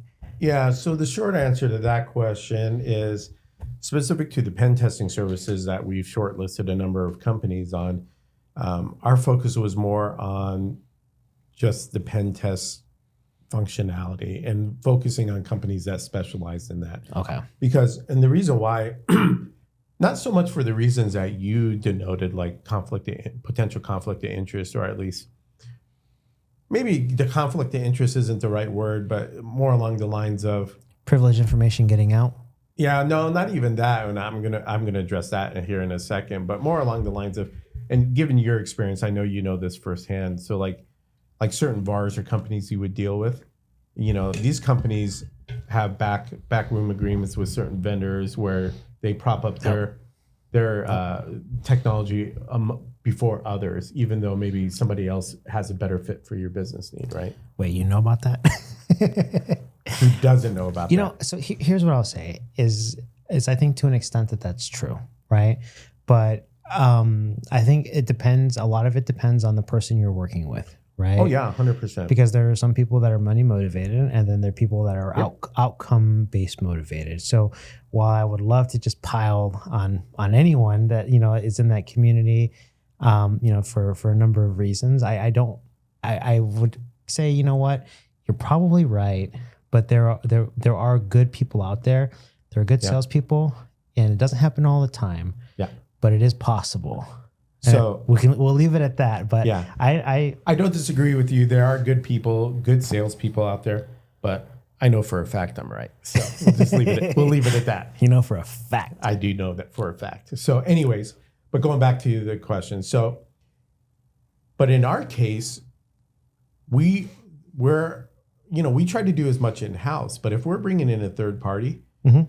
there's some unique reasons why we're doing that. Either A, the technology is so unusual or bespoke that we don't have the expertise to do that. True. B, the scope and scale of it is so wide that we don't have the staff time and resources available to do that. Mhm. Or 3, it's so politically hot, it behooves us to bring in a third party just for, again, Fox Hen House, just for transparency purposes, so that we can't be accused of, not being objective about our assessment, right? So like election stuff.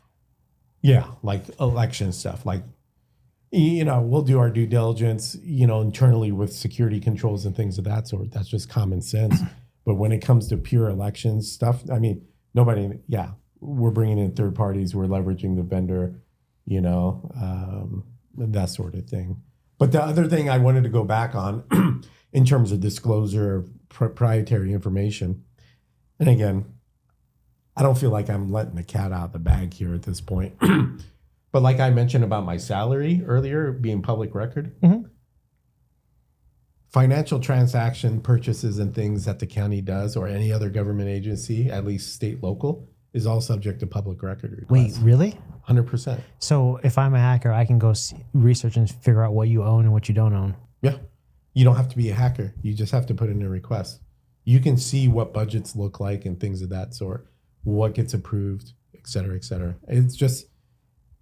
It's the nature of how public records work. That's like playing cards with your face up, or with cards with your faces up. So to a certain degree. I mean, don't get me wrong. There are some pieces of information from a public record perspective that are privy. So like, for example, if a government agency is going through like a contract negotiation or something like that, and the actual terms of the contract and all the correspondence associated with that activity are protected, right? Okay. That is not subject. Like another example, this year, it was the first year I presented to our Board of Supervisors directly about the state of cybersecurity for Maricopa County. Given the nature of the information that was contained in that presentation, I did that during what's called a e-session or executive session. Okay. Because of the sensitivity of the information. That would have been like given the blueprint and Yeah. So like the roadmap, for example, that's privileged information. yeah, 100%. Okay. I was hoping that would be the answer. Yeah, 100%. So it's more so if they were in the kitchen, they see the ingredients, but they don't know what you're cooking. Yeah, and they don't know how we put it together, that sort of thing, right? Okay, And the timing and all that other stuff. But yeah, that's the balance that we as a public entity have to define, right? Because we're funded by taxpayer money. So our constituents and our customers, we're obligated to the 4.6 million residents of Maricopa County and all the businesses they're in, right? Yeah. And then sometimes they turn on you, right? Like publicly, where what was it, Carrie Lake? Yeah. And and so it's funny. I mean, you say it as turning on, but at the end of the day, the thing about now this is truly my own opinion. I'm not speaking on behalf of Maricopa County, et cetera, but government exists to support and benefit our citizens. Mm-hmm. That also, by extension, includes supporting and defending the Constitution of the United States, right? So if somebody like Carrie Lake or anybody else wants to say whatever they want to, as long as they're not breaking laws in the process, then that's their right to do so, right? Yeah, I mean, everyone's, gives the privilege of certain amendment rights, Yeah. but I think there's, especially now with the time of year that it is, there's a lot of people that have access to tools that they didn't have 4 years ago. Sure. Right. There's people with access to tools that they definitely didn't have 8 years ago. Mm-hmm. Right. Yeah. And there's a lot more things now that are, what I will call is part of the AI hype train. Yeah. But there's also a handful of things in there that are very good at what they do.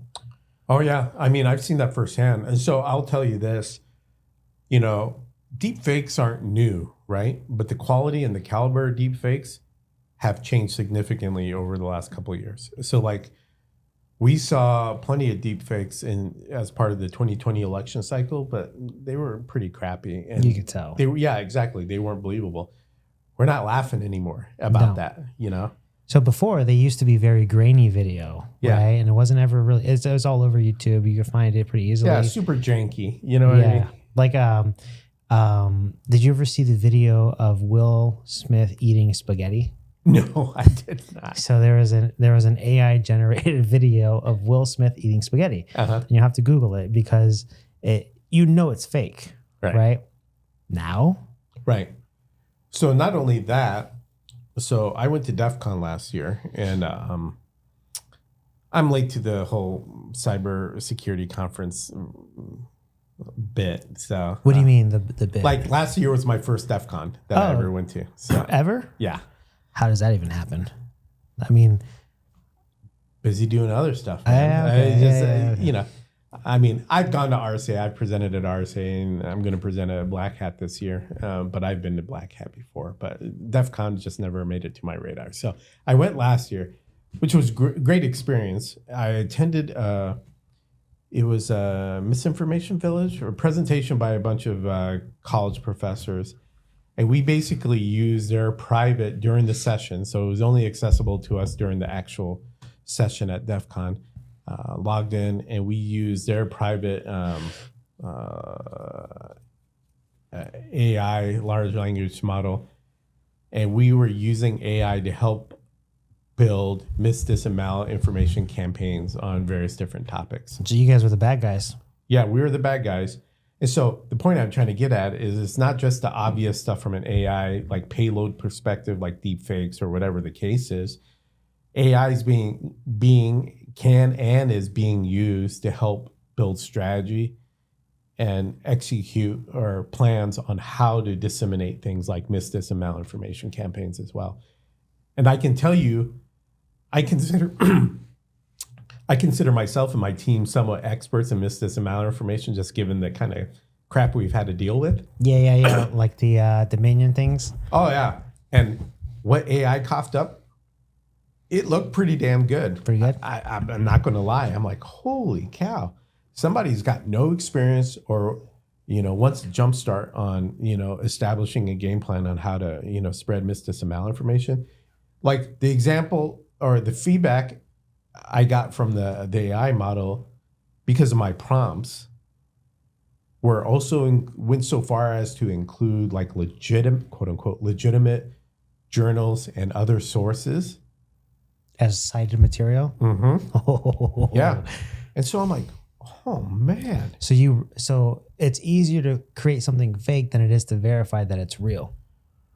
Oh, well, because think about the time. Think about it like from a perspective of time input, right? Yeah. You have a bad actor that can get something really good done in 10 minutes or less, right? Yeah. Because we were in this village, I imagine is a 1 hour village, right? Or maybe 2 tops at DEF CON, right? So you have people that are bad actors that have access to the same tools or comparable tools, sure, that can create something really convincing in a short period of time. But how much time does it take for someone to validate that? Right. And the other part about the validation is, depending on what it is and who the audience is and what the subject is, it doesn't even matter if you validate it. People still won't believe it. Yeah. And so I've used the example of traditional media, but in particular, social media. It's like a messed up version of telephone for those of us that remember that, are old enough to remember that, right? Telephone, like, are you talking telephone where you put your finger in? No, more like the game, like where you get a row of people standing next to one another, right? Well, I was saying like the game of telephone is so old, it's like the age of the phones. Yeah, that's true. So where it had the switchboard. Yeah. So, and so really, that's the challenge, right? And so, don't get me wrong. I mean, the quicker you can respond to dis, and malinformation, the better off you are to a certain degree. But given the nature of what it is and how the message gets amplified, in some instances, it doesn't even matter. And even in some instances, it doesn't even matter how well crafted it is, right? So I'll give you an example. As part of the I think this technically occurred after the 2020 election results. There was somebody who I firmly believe this individual posted something on social media.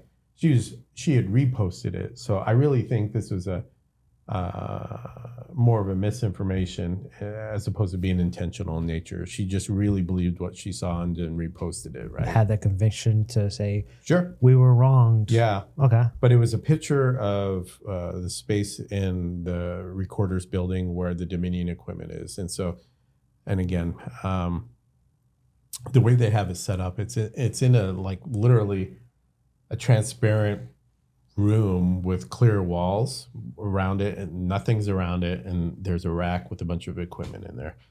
And this individual had reposted or posted a picture, a still picture, because we have streaming cameras throughout the facility at the recorder's building. Was this the one where if you zoomed in? Yeah. It had router name and password, right? So so that's exactly the one. So we used third-party software to determine that the picture had been altered using tools, and we disseminated that information. At that point, it didn't matter. No, because everyone already saw it. Yeah, 100%. But that's the other issue. The when it comes to the time, it's like if they rush to get it out and it gets out and it gets amplified, right? Now, not only are you fighting the information, the mal, right? Right. You're fighting the amplification part of it. Yeah. And most people at the state, local level don't have the same exposure as someone that is, we'll say, for example, someone very famous. Sure. Right? Someone that is a big believer in an opposing side or a losing side. Sure. And they get access to this information. And they say, you know what? I'm upset that this happened. Right. I'm going to share this with my people. Yeah. Now, not only are you fighting the fact that it's not real, you're fighting with potentially millions of people that will have two eyes on that as they, swipe their thumb up, and it comes across, oh yeah, yep, I knew there was something going on there. So not only at the state level are you fighting, locally and internally to try and say, hey, this is not true, this is not accurate. The minute that hits, like in the video games where you're driving the go-karts and you get the little arrows and you just go. Oh yeah. Like once it hits that ramp, it's off. It's been sent, right? Yeah. And so let's extend that analogy that you're using, right? Now, once you hit the arrow and you all of a sudden have the burst of speed, now you're running into all other sorts of stuff, and then you're hurting or damaging other things, right? And so what we've experienced is that amplification of misdis malinformation has now been directly responsible in a lot of instances, from our perspective, with heightened levels of kinetic or physical risk. Because people are upset. Yeah, 100%. So like literally we've had, and I've seen, my team has seen it and we've done the analysis. People have been threatened with bodily harm as a result of what's going on.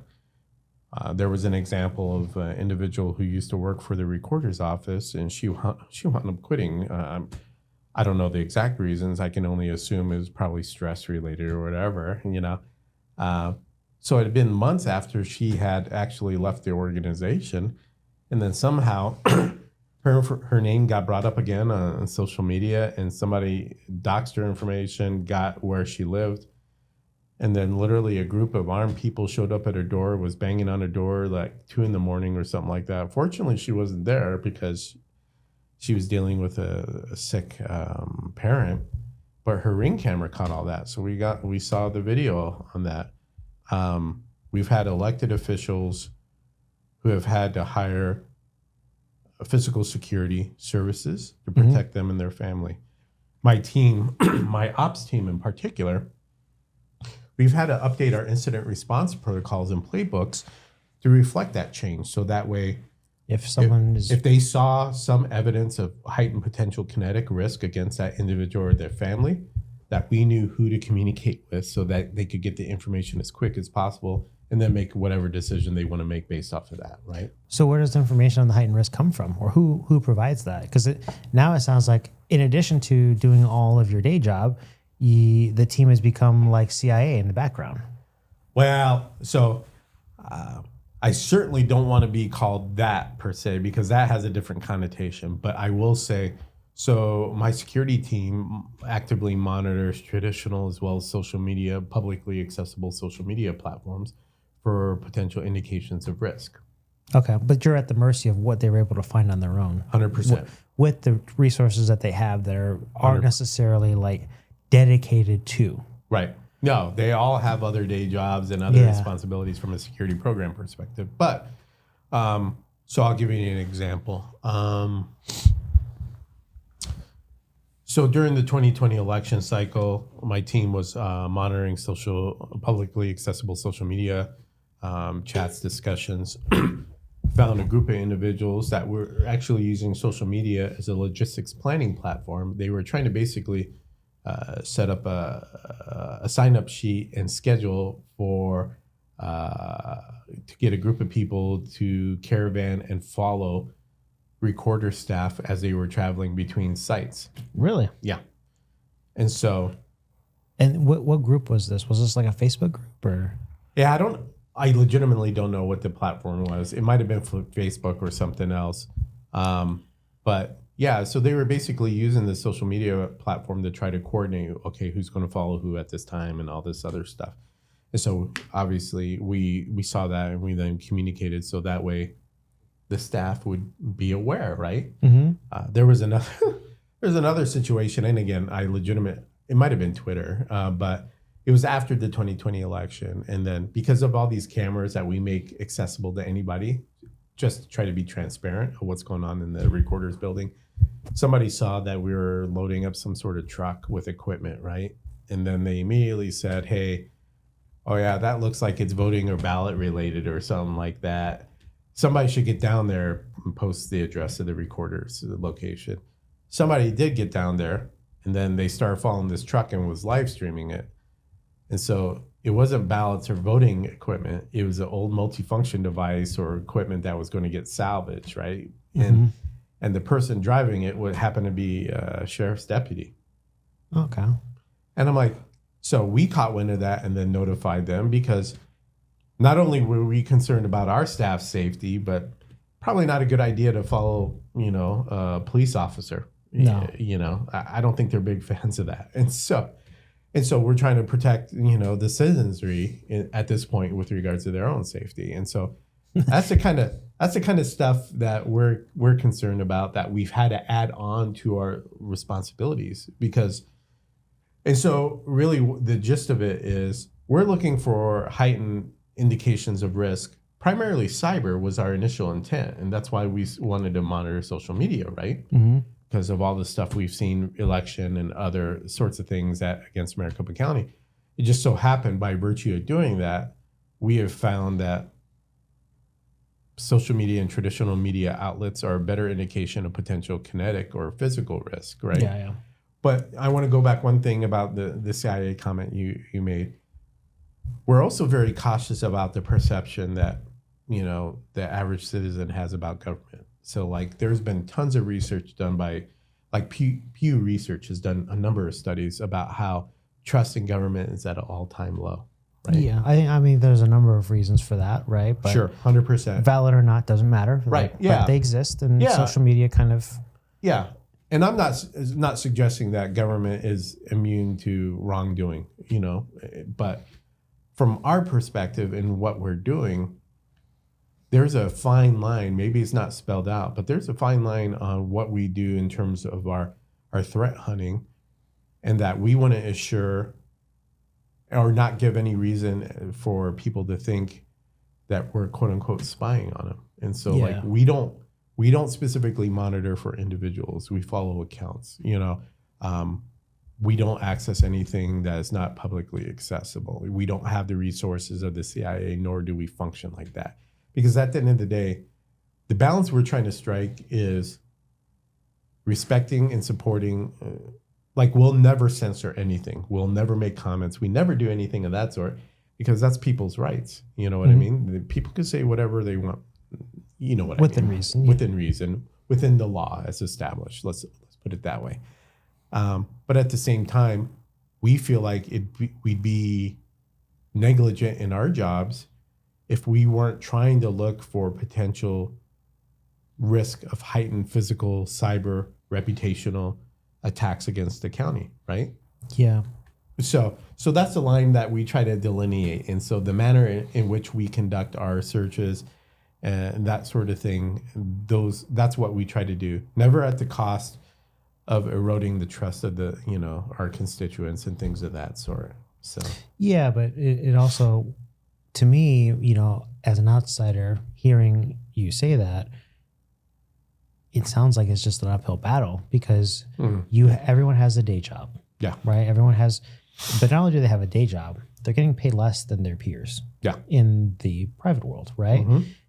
They love their job because it's a great environment, but now they have these other things to deal with. Yeah. But they're not getting paid for that, right? Mm-hmm. And they have to take time away from other stuff, sure. right? Which could create risk, right? For a day job, right? Yeah, 100%. And what I noticed is you said that these people are doing this, right? But they have other jobs. So what I see as the issue there is there's no budget approved for people to kind of focus on this exclusively. Right. So you're kind of like Swiss Army knifing it. You're just trying to get people to do more with their time, but it also takes away from other stuff. So is there ever a point where the amount of time, because of, one, what I'll say is this, is the ability and access to tools to create things that would create downstream effects for you, the county, or just overall perception is a lot easier now than it's ever been, which means that the amount of people, I would probably argue now, are more willing to go down that path because it's easier. Yeah. Right? Like 10 years ago, people weren't editing their own videos. Right. There was not much video. And the only people that did it were people that worked with editors. Right. Now you can go on social media, and as long as you have a phone that has a record button and a camera, you can create something. And not only create that, you can use other tools to, what I'll say is enhance it. Maybe from an AI perspective of making something appear that shouldn't be there, sure. Like the password, right? Right. So now you have a situation where there's people that are paid, less, working, maybe not necessarily working more, but they're paid less compared to their peers, right? They have a day job, but they're also fighting against people that they're outnumbered by, that have access to tools that can do things a lot faster than they used to, and that are now more motivated to do it because of the time of year, or we'll just say the economic temperature of the U.S., today versus say 20 years ago, or is much different, right? So now you have people that are motivated to do it. They have tools to use. They're incentivized for one way or another because of the upcoming elections. And then it sounds like you've got 5 people that just might be scrolling Facebook or kind of swimming, doggy paddling, if you will. Right. Right. But where is that makes it so much harder for the people to want to stay, I would imagine, but also it makes it harder for them to just do their job. So is there ever a point where maybe every 4 years that you bring on people that are dedicated because of the disparity in opposing sides? No, I don't want to say opposing. I'll say the disparity of people that are willing to create the stuff versus the people that are able to verify it. Right. Because I don't think many people really care to check, but a lot of people will love to see it, click sure. on it, and accept it as accurate. Which then, the more people you have that do that, the more outnumbered you become. So, to me, that seems like a losing battle for So, are you. you purposely trying to bum me out? I'm messing with you. No, no. These are things that I think about because it's like when you say it. In my mind, like I mentioned earlier, like chess, what I imagine is this gets done, this gets done, this gets done. Yeah, it's not a winnable game, right? No, it becomes a game where you're up against the wall. Yeah, right? 100%. So yeah, there's multiple aspects to that question that you just asked. So a couple things that come to mind. Number one, we continue to try to refine our approach and methodology to try to be as efficient as possible because, to your point, we certainly don't take a whack-a-mole route. We do have defined processes and playbooks in place on how we do those sorts of searches and that sort of thing. And so we're always constantly evaluating, Is there technology that will help us along those lines? Can we improve our internal processes with respect to that? So there's that aspect. But yeah, I mean, yeah, we're not kidding ourselves. It's a losing battle in that we can't account for everything on social media. You know what I mean? That's obviously an impossibility. But given our day job, so that's why in some instances we try to leverage commodity-based services, if that makes sense. So like, for example, and again, I'm not saying anything that isn't public because our public record requests. So we do have like a managed SOC service that does tier 1 for security operations, right? So they're our first line 24/7, 365. Okay. So they take the low hanging fruit along those lines, allows my SOC team to focus on more bespoke sort of things, which also includes the threat hunting from a social media perspective, things that we're more uniquely qualified to do because frankly, to my knowledge, nobody else, certainly at the government level, maybe with exceptions, at least state and local, do what we do and how we do it. So we do try to afford them the opportunity to focus when they need to focus on those sort of things. But in terms of keeping the team engaged and not taking this defeatist approach, that's probably it's not the hardest, but it is one of the hardest problems that we're facing. You know, all I could say along those lines is we have been successful at finding potential threats before they've occurred. And so we celebrate the few wins that we have and just try to make a point of just ensuring that the team as a whole, you know, what they do is important. It has a material impact on the organization and that it's keeping the org safe, whether it's from cyber risk, from physical risk, from reputational attacks. It is giving the organization the ability and opportunity to respond and take the steps necessary to reduce that risk down to an acceptable level. But the last thing I would want to say along those lines too is, at the end of the day, this conversation around, you know, what we do around social media, trying to address those sort of things, try to combat misuse and malinformation, it's all fundamentally a conversation around risk, right? Is the resources, is the juice worth the squeeze is really what it comes down to. Are the resources that we're allocating worth the value that we're generating as a result in terms of conversations around identifying and potentially mitigating risk? And so at least my interpretation of that conversation is based off of feedback and conversations I've had with management it is for right now. You know, it's just a mess out there. So like after the 2020 election, the White House asked the DOJ to create a task force around threats around elected officials and election staff. And so I've literally had multiple conversations with FBI about what's going on along those lines and, you know, what they're doing versus what we're doing to keep our elected officials and our own staff safe and secure. So really, oh yeah, that's not normal. Not that's not normal, but it's not what you signed up for, right? But it's a result of the beast that's been created. Yeah, 100%. I mean, you know, I don't think anybody, I mean, I shouldn't say this because there's plenty of people smarter than me. Never in my wildest dreams would I say that as I get to the end of my public service, right, that part of my job description, and this goes back to my earlier comment. So when I have these conversations with Fortune 100 CIOs and CISOs, and when they say they would never want my job, this is the reason why. Okay, right. So we're gonna for sure clip this. So, but I would never in my wildest dreams would have said, part of my job description is this.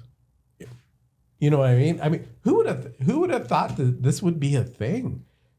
But you know, the most nefarious thing about misuse and malinformation, in my opinion, is it's not like a traditional cyber attack where, like, if you're trying to drop ransomware or you're trying to harvest some credentials, right? Yeah, that's a very binary conversation. You're either successful or you're not.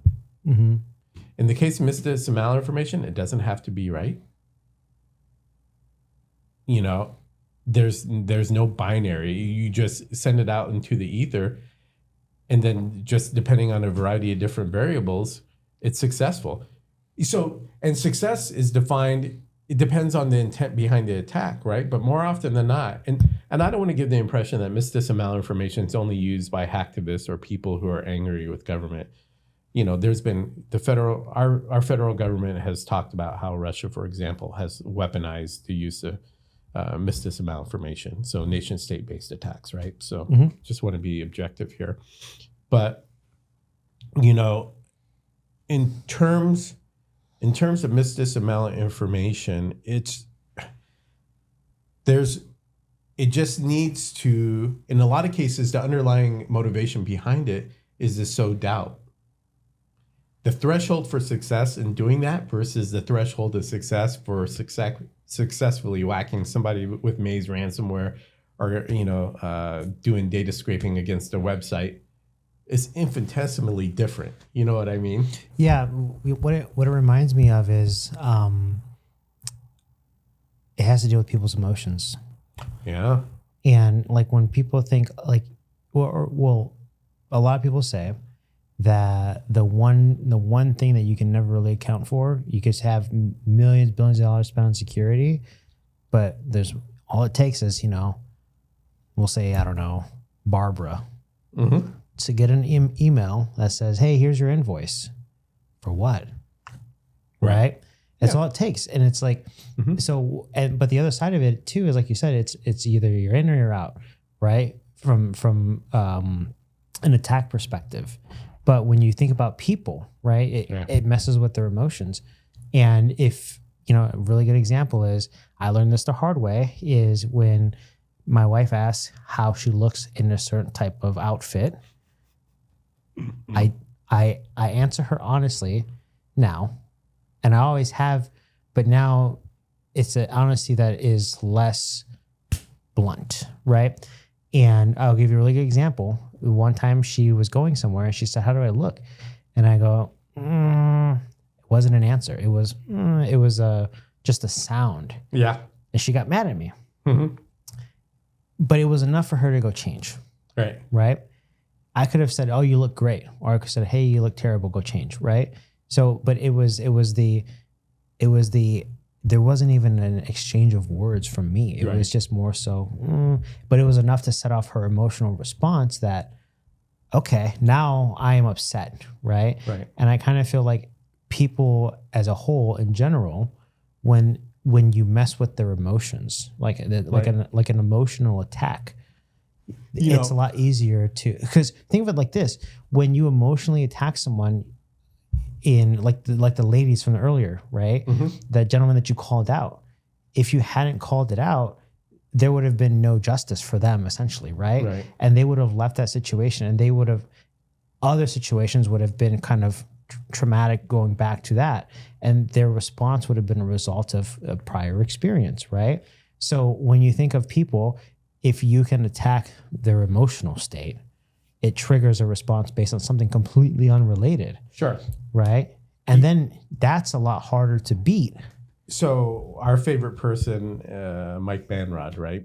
Double M? Yeah. So who's way smarter than me. He calls it mental malware. And so he and I actually, we pitched a proposal for Black Hat, which unfortunately didn't get accepted. But part of what it was basically this concept of mental malware and how we as cybersecurity professionals need to account for this in this day and age. And in particular, he has an approach or framework in mind on kind of like, you know, the MITRE ATT&CK framework, et cetera, all these established ones. One for misdis and malinformation, and this concept of mental malware. Okay. So, I think he was on a podcast. So before I had him on, I did a bunch of, you know, looking around. Yeah. And he was on a podcast where he mentioned malware is mostly, or malware can be considered what I call personification of a bad thought, right? Where you create human characteristics toward, or you humanize the thought to execute in the real world. So the thoughts become things type of scenario. And I thought that description is perfect. That's exactly what we're dealing with, right? And so And so how do we defend against that? Because obviously, traditional cybersecurity tools and even processes like they don't account for people. 100%. They're not. Hang on. I'll change my statement. They account for people. They don't account for people's emotions. Yeah. Well, okay. I mean, if you're going to split that hair, yeah, they technically account for people, but usually the outcome from the people perspective is more of a phishing email or something of that sort. So there's a technology element and there's some sort of process or step in place which you could develop and or try to establish a counter or a response to, right? Yeah. As opposed to how do you, to your ultimate point, how do you counter emotion? You have to know people. Because that emotion is what, in a lot of instances, a well-crafted mistis or malinformation campaign feeds on, right? And uses that to fuel and propagate that mistis and malinformation. And so how do you counter that? I guess people are always the weakest link. Yeah, and from an industry perspective, I know a lot of my counterparts out there hate calling people the weakest link because, those are the people that we serve and we're supposed to protect. I get the sentiment, but I look at it more from like a risk perspective, right? And so mistis and malinformation, from my perspective, is the biggest threat that we face. I'm not saying that's the only threat we face, but it certainly is. But it's the one that recruits people based on emotion. Sure. Yeah. Right. And this is something that's not unique to government. And so I've presented on this topic a number of times. And what I try to impart upon people is that if you work for an organization, and it's not even organizational, it's individual. If you're part of a family unit, let's just say, right?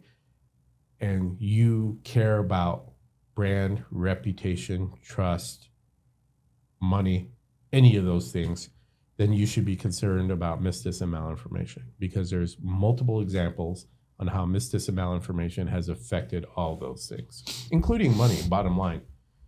Yeah. I mean, all the roads lead to the money eventually. So, right. So especially if it's a business and reputation's on the line, well, right. Reputation's shot, right? Yeah, I mentioned SolarWinds earlier, but it's like, what happened to them? What happened to all these other companies where they've had issues? Sure. The reputation gets tarnished, right? Yeah, which has then had a direct correlation with the bottom line, right? Or companies, there's been research done showing companies that are pre-IPO, right before they went public, just getting killed in social media, and then that impacting their valuation as a result. And so it goes without saying. I will say, I do feel confident in saying that from a county perspective,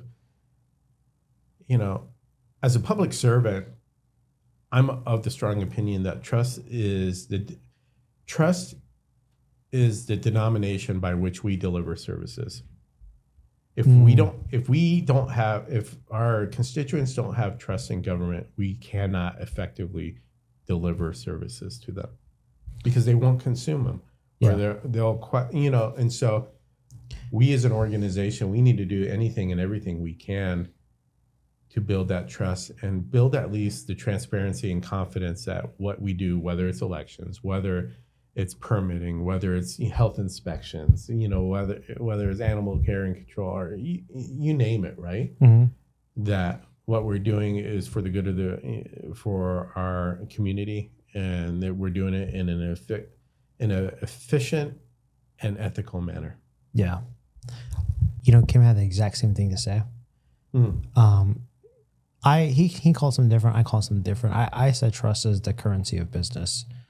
And I forget what his answer was, but essentially he said the same thing. And his words were, without trust, people trusting in his example, like Intuit, you don't get taxes done for TurboTax. People don't sign up for Credit Karma, right? People don't sign up for all the other services that they offer. And the minute the trust in the organization is lost, right? People no longer consume, right? And if people no longer consume, the business goes down. Sure, 100%. Right? So it's, I think security is the one thing that I think more so recently, and I'm sure you'd agree that more people are focusing on security because they've seen enough people fail at it, Right. and the reputational damage that it has, and then also the long-term effects on the business as a whole. Sure. Right. I'll give you an example. I haven't looked at Snowflake stock recently, Right. but I remember when their CEO said that he was stepping down, right? The stock plummeted like 20% the next day. I haven't seen it since, back in May when, they had their stuff Sure. that came out, but I'm sure it's not as good as it was, right? Or where it was. And that's just the reputational damage. But what I see in that is it doesn't matter who you are, you will be affected at some point. Yeah. Right. And I think as a lot of people in the past, I think a lot of people sell the idea that there's a silver bullet or that there is something that is zero trust, zero this, zero that, trust but verify. Everyone kind of sticks to these terms, but the reality is that's the best case scenario. Mm-hmm. That the real world example doesn't exist of that. And if it does, it's nowhere that we know. Right. And the reality is that a lot of people say it, expect to get breached or expect it. So instead of spending all your money on buying all these tools that promise to save the world, or I love when something happens and people come out and say, well, if they had our product, it wouldn't have happened. Yeah. Right. I love when I see that, because to me, it seems like, well, how do you know? Because there's a lot of places, and I would even argue that there's a lot of places that have issues where that product is in place. Maybe, sure. Maybe it was unrelated to the event or the incident, but they're not saying, well, they have us, so there's, oops, like all of a sudden we're quiet. And it, to me, is frustrating because it seems like when Wall Street demands certain things of companies, right, their goal is to sell, right? And the result of that is people chase ambulances, people overpromise what their products can do. Sure. And then professionals kind of get stuck with the outcome, right? Mm-hmm. So, I would argue the malinformation is a, in a lot of cases, a public issue. But from the professional perspective of a CISO, you kind of get the same thing from vendors, right? You get a lot of promising the world, and you get a lot of, well, we do this and we do that. But how do you disseminate what is actually valid and what's not? Like, how do you know as a professional that when you spend this money that you weren't just sold a bag of goods? Right. Right. So the vendor ecosystem has provided malinformation. They've been doing that for decades to a certain degree. So, well, here's what I asked this question to everyone, right? And we can cut this out or we can leave it. It's up to you. I want you to give me a yes or no answer. Okay. I want you to tell me the first answer that comes to mind. And I did this last night with Kim. I've done it. I don't think I've done it with Mike, but are you ready? Sure. Do you trust salespeople? No. Okay. What percentage of people have I asked that have said no? I don't know, 100%. Exactly right. Yeah. Exactly right. And so this is, and the reason why I say that is not to say, well, you can't trust salespeople, like don't work with sales. No. It's you from a professional position. Sure. You inherently do not trust the people that are trying to sell you stuff, right? But it might be for different reasons than you think. Well, what are the reasons? So, well, you mentioned, the back end programs. You mentioned that, right? Yeah. So that's more specific to incentive creating behavior. That the outcome is something you don't like. So is it that, or is it something different? Oh no, it's something different. And so, in any sort of populace, whether you're talking about salespeople, attorneys, doctors, landscapers, whatever, a certain percentage of the population is going to be dishonest, right? That's just human nature, right? So let's just take that out of the equation. Okay, we'll say 10%. Yeah, sure. 10%. For conversation purposes. I don't trust salespeople. There are a couple salespeople I do trust, by the way. So there's always exceptions to the rule. But generally speaking, I don't trust them. Not only for those reasons that we've talked about that are obvious, it's also a matter of perspective, meaning what is that perspective of that salesperson probably it's limited to what the service or the solution or solutions that they're selling, right? Their experiences, their knowledge. Mm-hmm. Also, equally, if not more so, their lack of knowledge about what my needs are, Mm-hmm. right? So I can't begin to tell you and again, salespeople, they're just trying to make a living and earn money. I get it. The company's trying to be profitable. I get it. But at the same time, lots of salespeople have a hard time putting themselves in my shoes or my deputy CISO shoes or whatever the case, my man, whatever. And understanding I have responsibility for all this stuff and I can't afford all this stuff. And I need to prioritize what stuff gets implemented when, based off of the needs of the organization. So if you were to approach me and say, hey, I have this greatest widget, and I've had this conversation with salespeople, and I'm like, unfortunately, that's not a priority of mine right now, blah, blah, blah, blah, blah. And they'll come back and they'll like, why not? This should be the most important thing to you. I'm like, really? Yeah, it is. Yeah. I mean, it's the most important thing to you. That's painfully obvious. But, and so that lack of knowledge about where the priorities are and my pain points within my program, Mm-hmm. because even in government sector, no two organizations are the same, right? And so I don't trust salespeople inherently or initially, because more often than not, it's been my experience, maybe they have an agenda or they're self-motivated, but they also don't know and don't have the context of what's important to me, what we have in place, and where my priorities or my greater risks are from an organizational perspective. So what you're saying is I wasn't wrong in my early days. Remember I told you I never reached out to any CISOs or C-suite people because I knew that there was nothing I could really tell them or offer them, right? Yeah, and so I might have a slightly different take on that. So yeah, I get what you're saying. Depending on the organization, this idea of, and you might have used this back in your sales day too, for all I know. So I'll be honest with you. You tell me what you think. I'm like, I've heard a bajillion times, hey, we want to be partners with you. We just don't want to sell you stuff. We want to partner with you. Mm-hmm. Now, that's a two-way road, right? There's responsibilities and or obligations, not only on the vendor side, but the potential customer side, if said customer wants to explore a partnership, right? Mm-hmm. Like you as a salesperson, how easy is it to pull information out of a potential customer about what their needs are, and honest conversation about where their gaps are? It's really hard. And it's really hard because people are guarded. Sure. Especially in the cyber world, Sure. People are less likely to share because of the perceived risk that it creates. We mentioned earlier how the pen testing, whether it's internal or external, and do they offer other services? And if they do, if that information gets it to a third party, right? Because you can trust the lock on your house, right? But the minute someone comes in to do an inspection and they know the outlay of your house, well, now that's available to whoever can maybe find that person. And maybe we'll say, kidnap that person and say, hey, where's the safe? Right? Oh, okay, it's over here. Right? So that's possible, right? And I think for a lot of reasons close to that or maybe somewhat adjacent to it, that's why people in security don't ever talk about their real problems, right?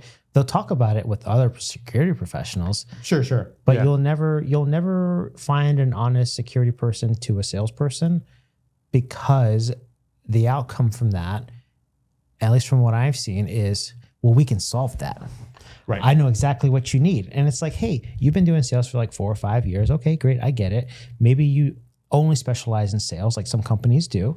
So maybe you are closer to this, but the result is the benefit isn't on your side. The benefit is on what the sale can create, which is the profit, right? Sure. So it all comes back to the money. The money is the motivation. And as a salesperson, when people say, I want to partner with you, I want to do this, I want to do that, it's like, as a professional, that the incentive is always on their side to make money, right? And it's, maybe it's a really bad thought that I have, not mental malware, but, in a lot of cases, I kind of see the sales world as monetizing relationships. Yeah, I think that's a pragmatic, realistic perspective. And, part of the reason why for what it's worth, I don't think there's anything inherently wrong as long as both parties are getting value. There's a transaction, we'll say, and two parties come and they agree to these terms, right? Yeah. But that's also why I've really kind of focused on bringing a lot of people on that are either in large enterprise space or public, right? Public sector, because guess who can sell to you? Not me. There's no way that I could ever sell you anything. And the result of that is there's no expectation that if you come in here, you're going to leave and I'm going to follow up with a, hey, you want to grab lunch? Like, we can't even help you, right? So that's why, for me, I enjoy doing this because I can get an inside look into how people in the security world actually think, how they work, and there's really no expectation on their side that the minute that they leave, I'm going to go on my computer and try and find something to sell because it's just not possible. Right. So I might be an exception to your normal rule. So going back to this whole topic of partnership with a vendor. So I'm very selective, and some of the criteria is this. But at the end of the day, I have engaged with some vendors and have kind of shared. I require an NDA sign, that sort of thing, just to protect the organization. So I'm not going to do anything stupid. But if the vendor appears to be capable of fulfilling potential multiple needs that we have from a programmatic perspective, aka I wouldn't do this with a single threaded vendor, like only sells one product or one set of services, right? Because it's not robust enough to meet our needs. But I have had, and once the NDA has been signed by this vendor, so like a VAR or something like that, I'll share with them internal information about here's what we're thinking about our roadmap. Here's where our maturity and our gaps are, that sort of thing. Because in my mind, if this company legitimate, and I also have to believe they legitimately want to try to partner with me before I even will entertain this idea. But if I feel like that they will, I'm like, okay, I'm going to do my part and meet you halfway, because I legitimately think being a partner requires both parties to expend some effort, right? So, but how would you define partner? Like, what's your definition of partnership? So my definition of partnership, at least from a vendor ecosystem perspective, is both parties communicate on a regular and transparent and blunt manner in which what each other has to offer and what those needs are. Okay. And then we communicate accordingly. So you've just told me that more often than not, you have no idea what the real nuts and bolts of your potential customer needs are, right? Yeah. So how do you communicate that? So in my instance, once I have the NDA signed, I've only done this with a handful of vendors, by the way. So just to be clear, I'll be like, okay, here's the results of our maturity assessment that we conducted in-house. Here's our gaps. Here's where we're weak. Here's what we're leaning towards in terms of our roadmap, what we're thinking about doing here in the next 2 years. And so I've specifically have had conversations with these vendors and given them a sneak peek, done my part, and just say, all right, now your job as a potential partner is to come back. Don't tell me what's great about my program or my strategy or my thoughts. I don't need that. I need you to tell me, with your superior knowledge about what the technology landscape looks like, what are things that you're seeing that other customers are looking at, or what are you observing that we haven't accounted for? What do we need to focus on, right? And what are you able to help us with? And don't be vendor agnostic. That's another prerequisite. And so that's part of the criteria who I would talk to in the first place, because I don't want somebody who's just going to sell me Cisco or, Palo Alto or whatever the case. Yeah, there's a lot of companies that specialize on one vendor type thing, and say everything is the nail when you're the hammer, right? So, but so I've done this over the last couple of years, and the funny part is I've extended this to 3 companies specifically. 2 of them gave me initial feedback, and then I never heard back from them again. So they claimed they wanted to be a partner, but then when push came to shove, and I shared where we were at, what we were thinking, and solicited their feedback, crickets. So wait, They opened the door and then you said, come on in. Yep. Let's go. And they just said, we got something else to do. They just dropped the ball. Yeah. Are they still vendors? Yeah. But they just don't talk to them. I don't do business with them.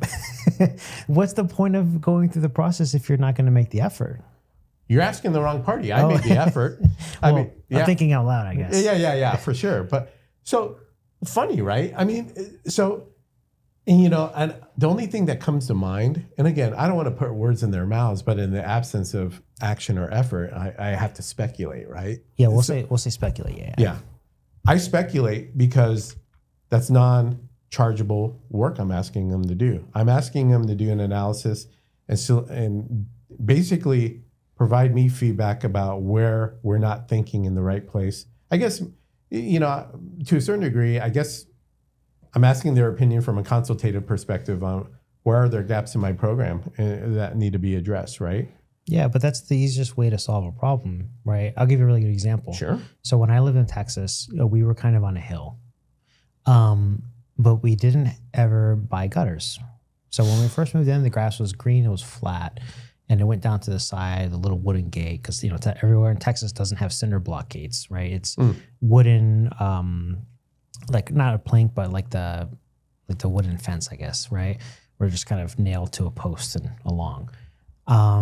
2 years in, the side of the house started, washing away. It's like, man, this house sucks, right? Like, this is really annoying. Why didn't they do a better job with the grass? 3 years in, there was a guy that showed up to the house as a, sorry. He was our neighbor, and we were talking to him, right? The guy that showed up was for a vacuum. I was thinking of something different. But so our neighbor, Armand, said, hey, kind of mentioned about the point of gutters. And we're just like, we don't need gutters. We just have an issue on the side of the house. Well, it turns out, right, because I'm not a roof expert. Sure. But he worked for a company that did roofing, and he said, hey, like, when you don't have gutters, the water falls off. And when the water falls off, it hits directly on the ground, right? And not only the fall, so there's that, and it kind of washes away. Sure. If you had gutters, right, the water would go down, but it would go to a certain spot. And the rain that comes off the side of the house, which is, you have this entire area of the roof that's collecting water effectively. It's like a pan for this water that, puts it all in one spot, or all of that water becomes like an addressable area for the water to land. So you're not just getting water shooting straight down at the edge of the house. Right. You're collecting effectively the water from the edge to the roof, the very top, the point of the house. So you just giant, area that's becomes a water collector that then rolls downhill, right? Gravity or whatever just goes down the side, and then that then falls down. So the side of your house actually has a lot more water falling when you don't have gutters. Oh. Yeah. And that's exactly why the side of your house is eroding. Right. Why you can see like the rock and the sediment underneath the grass. Right. But this whole time, no one ever told me, hey, if you don't get gutters on your house, this is going to be an issue. Right. So that's kind of what you were looking for, where you say, hey, you don't do this, or you don't have this set up, or this widget or that. The downstream effect is this. We should really remediate the issue. What you get a lot of is, hey, we do this. Right. You need it. Yeah. And so to finish the story, so 2 companies, crickets, never heard from them again, right? So the third company provided us feedback, gave us a lot of good feedback. But what sold me about that company was they also said, oh, this section, we think this is really smart that you guys are looking at this. This is not part of our core competence. Oh. If you want, we can recommend somebody who's better suited to help you. And that's what sold me on that company. So, okay. So this goes back to another thing that I've recognized in my career is just being honest. I know it's a novel concept, right? Being honest, right? And I'll tell you what I mean exactly. Where, have you ever gone to a place like Cheesecake Factory? Yeah, no, you don't look like a cheesecake kind of guy. I used to be significantly heavier than I am now. So you were a big fan of Cheesecake Factory. Oh, I still am. I just So- try to minimize how often I go there. Okay. Well, so I'm not talking about the cheesecake specifically. I'm talking about their menu. Oh, yeah. Oh, you know, I'll give you, okay, so their menu is terrible. Terrible. Like, it's so big. So You say terrible. I say, yeah. well, I'll tell you why it's terrible. Okay, if you were to buy a cheeseburger or if you were to want to eat a cheeseburger, where would you go? Oh, yeah. I wouldn't go there. Okay, but where would you go? Oh, probably Red Robin. Okay. If you wanted a steak, where would you go? I don't know. Roos? Ruth's Chris? Okay. Yeah. Now, if you wanted seafood, where would you go? Oh, that's a good question. I'm not overly plugged into the seafood places, but I get you what you're saying. You wouldn't go to Cheesecake Factory for all of those, Right. but you have the option to. Yeah. But if you went to Cheesecake Factory and the waiter or waitress said, hey, what would you like? And you said, I really want a burger. If they said, you know what, Lester, our burgers are trash. Right. The meat's not even real meat. I think it's something different. The buns, they're disgusting.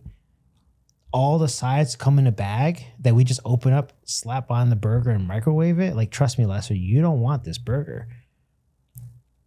You would be a customer for life for Cheesecake Factory.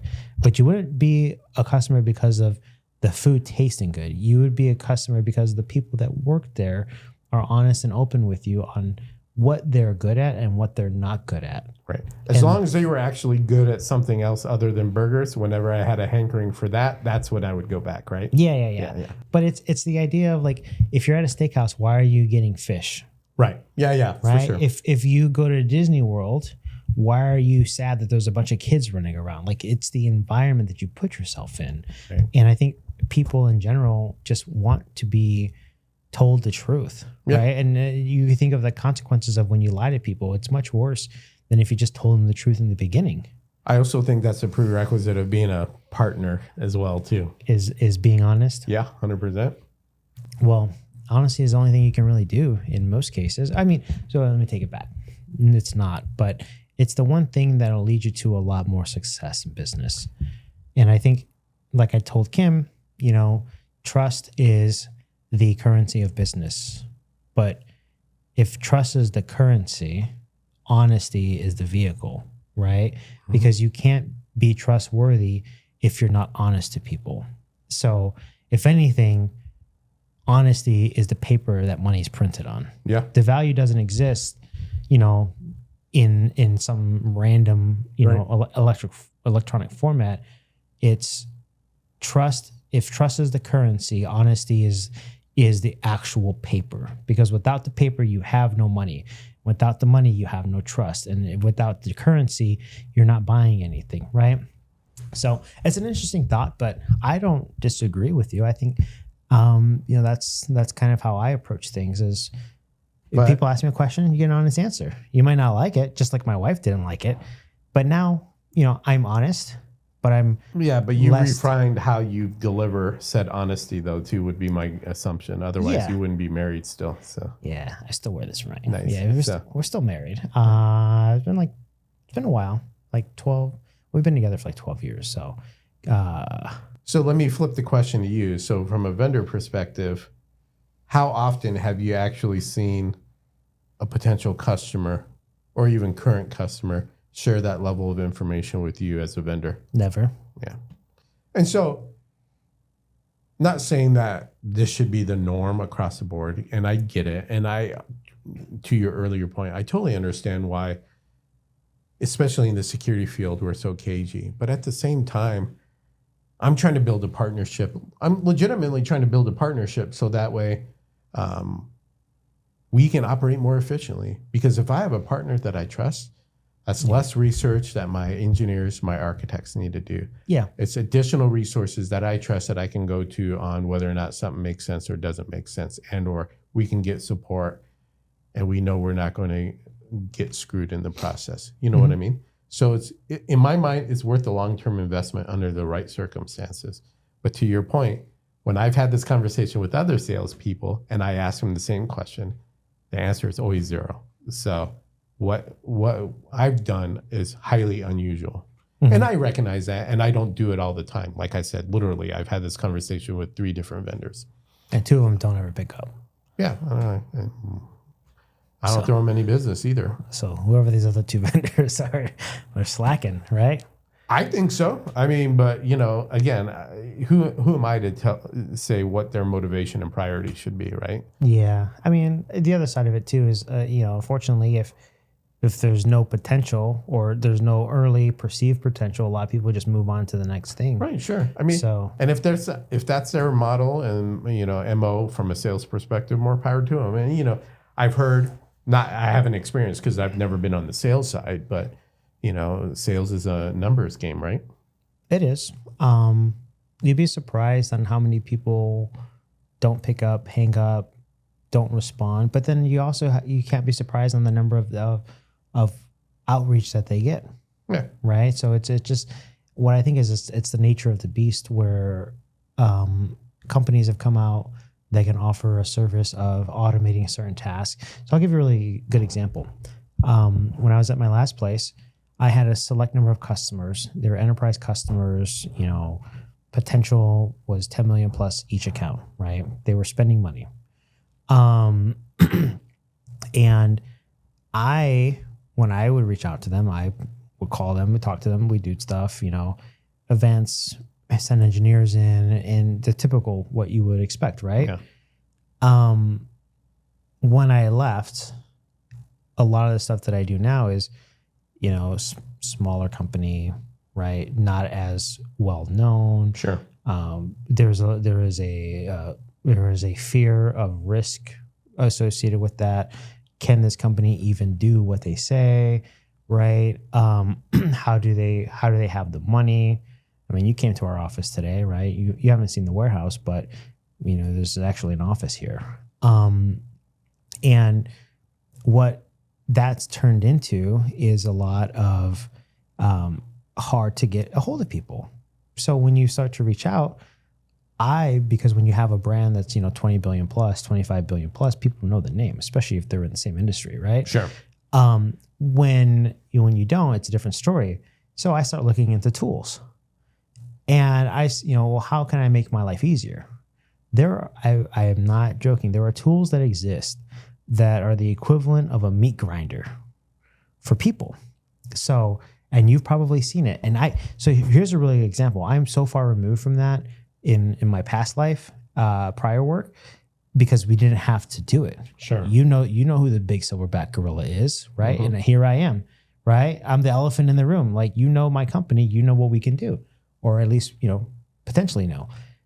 Now it's not the same. So it's like, I got to reach out to people. Let me do business development, if you will. I learned a new word. It's called a sequence. Have you ever heard of a sequence?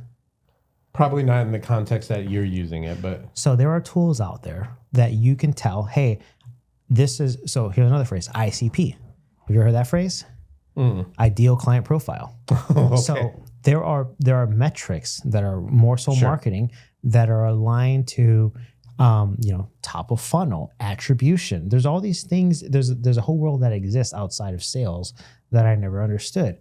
And part of that is there's companies like Apollo, ZoomInfo are probably the 2 big ones. Right. Clay, where I could go on my phone and I could look you up and I could get your cell phone number in 2 seconds. Sure. Right? Not only that, I can get your email. I can get your personal email. I can know where your business is at. There's all this information that I could get. And I take that and I export it into another tool. And then that tool then sends you a first email that's programmed. Hey, whatever tag that I want to use for the first name. Right. Here's this, something personalized. And the thing is, everyone on LinkedIn does the same thing. They all say the same thing. They just kind of recycle it and add their little flavor to it. So everyone that's out there, there's people that have 50,000 plus followers on LinkedIn, which is a lot, right? And they're pushing out this info to a bunch of salespeople, and they're all doing the same thing. I would even bet that if we went to your email for a cold email, a lot of them would have the same characteristics. Hi, sure. I've noticed, yep. Right? There's this, right? I've noticed this. We do this. Would it make sense to have a chat? Literally word for word. Yeah, right. For sure. So all these messages are the same. And then, so that's the first message. And then there's a second, and then there's a third. And then based on its like a programmatic thing. If this, then this, if this, then this. And it goes Sure. down this, it goes down the Yeah. sequence. And it's like I said, it's the equivalent of a meat grinder. And I never knew about it. And to be honest, I've never put anyone in one because I'm just like, man, like the minute I see this, I can recognize it for what it is, right? And if I am smart enough to recognize for what it is, people that are in the industry Sure. that are bombarded by the same stuff will definitely recognize what it is, right? And so my thought was, you can't be like that. How you can't be successful doing that. So I gotta tell you a funny story. I won't mention names to protect the innocent, but The innocent or the guilty? both in this instance. Okay. So one of my employees, his daughter got called by a vendor looking for him on her personal cell. Mm-hmm. She has no affiliation with him in his professional capacity. That's her dad. And so you can imagine how freaked out my employee was about how this vendor was cold calling, not him, not even on his personal cell, which would obviously be annoying. Yeah. But his daughters, yeah. not cool. Well, there's definitely a line, right? And, Right. Stevie Wonder was walking around, you know, So, like we don't know, we can't see any lines. Which, by the way, you know, Miss Dismal. Some people say Stevie Wonder can actually see. oh man, I got my own MDM to deal with, so I can't keep on top. So I don't know if now's the appropriate time. Yeah. What's up? What do you want? What do you want to? Let's go. So yeah, You want to trade watches? I would love to trade Yeah. watches, except This. Let me see. so So you have what is called a annual calendar. is it annual? Yeah. Yeah. With the moon phase complication as well, and you have this is a GMT. Yep. So it has the GMT complication, and it's got the date in here. It's not date, so it only represents the date. So day date would be a different collection. Right. From yeah, different. And so mine has the exhibition back on Yes. it, so you can see the movement. Mm-hmm. I don't think Rolex does that at all, do they? They do in their new model. They have the two models actually. So in 2024, they released a Platinum Daytona, right? So the Platinum Daytona was actually, I think it's the 60th anniversary. I could get used to this. You sure you want to trade? Yeah, we could trade. I don't care. I'm a big watch guy, so I have a few different watches. So they came out with the number is the 12606. It is a Platinum Daytona. I believe the 60th anniversary. It's platinum and ice blue dial, brown bezel, and the back is actually the very first exhibition case back ever. Okay, yeah, that's why I was unaware of it. You know, So it just came out, but so they had another version called the Cellini, which is like this, right? yeah, it's their dress watch. So that got discontinued, and they've since then replaced it with I believe the 1928, which is another version similar to the Cellini. That's not actually a Cellini. It also has the exhibition case back. Oh, I didn't know the Cellinis did. So they don't, but the new version, Oh, okay. I think it's either the 1908 or 1928, Okay. has that. And so I actually like these because of the rotor. You can actually see it. You can see all the jewels and the movement, the escapement. I just really enjoy that aspect of it and just being able to see the movement and everything associated with it. But, and so is it's a Batman, right? Correct. Yeah. So that's the name for it. Is it 40 millimeter? That is, yes. That is Yeah. 40 millimeter. With the Jubilee bracelet. Yeah. So you know all these things about the watches, but you've never bought one? I'm a public servant, man. So I have aspirations here in the near future that I will be able to afford. So I don't even know how I stumbled across that company because it's a small micro brand. I can't remember the movement that they use, but I did my research and it seemed like they had really good reviews, that sort of thing. And so, yeah, I mean, I watched $1,500. Yeah, I would say I would have guessed between 1,000 to 5,000. Based on what I see. Obviously, it's just steel. If it was gold, it'd be a lot heavier. Yeah, for sure. So there's this. So there's a lot of other brands. There's it has a really nice release on the these because that's really hard to come by. Yep. Personally, like with the strap watches.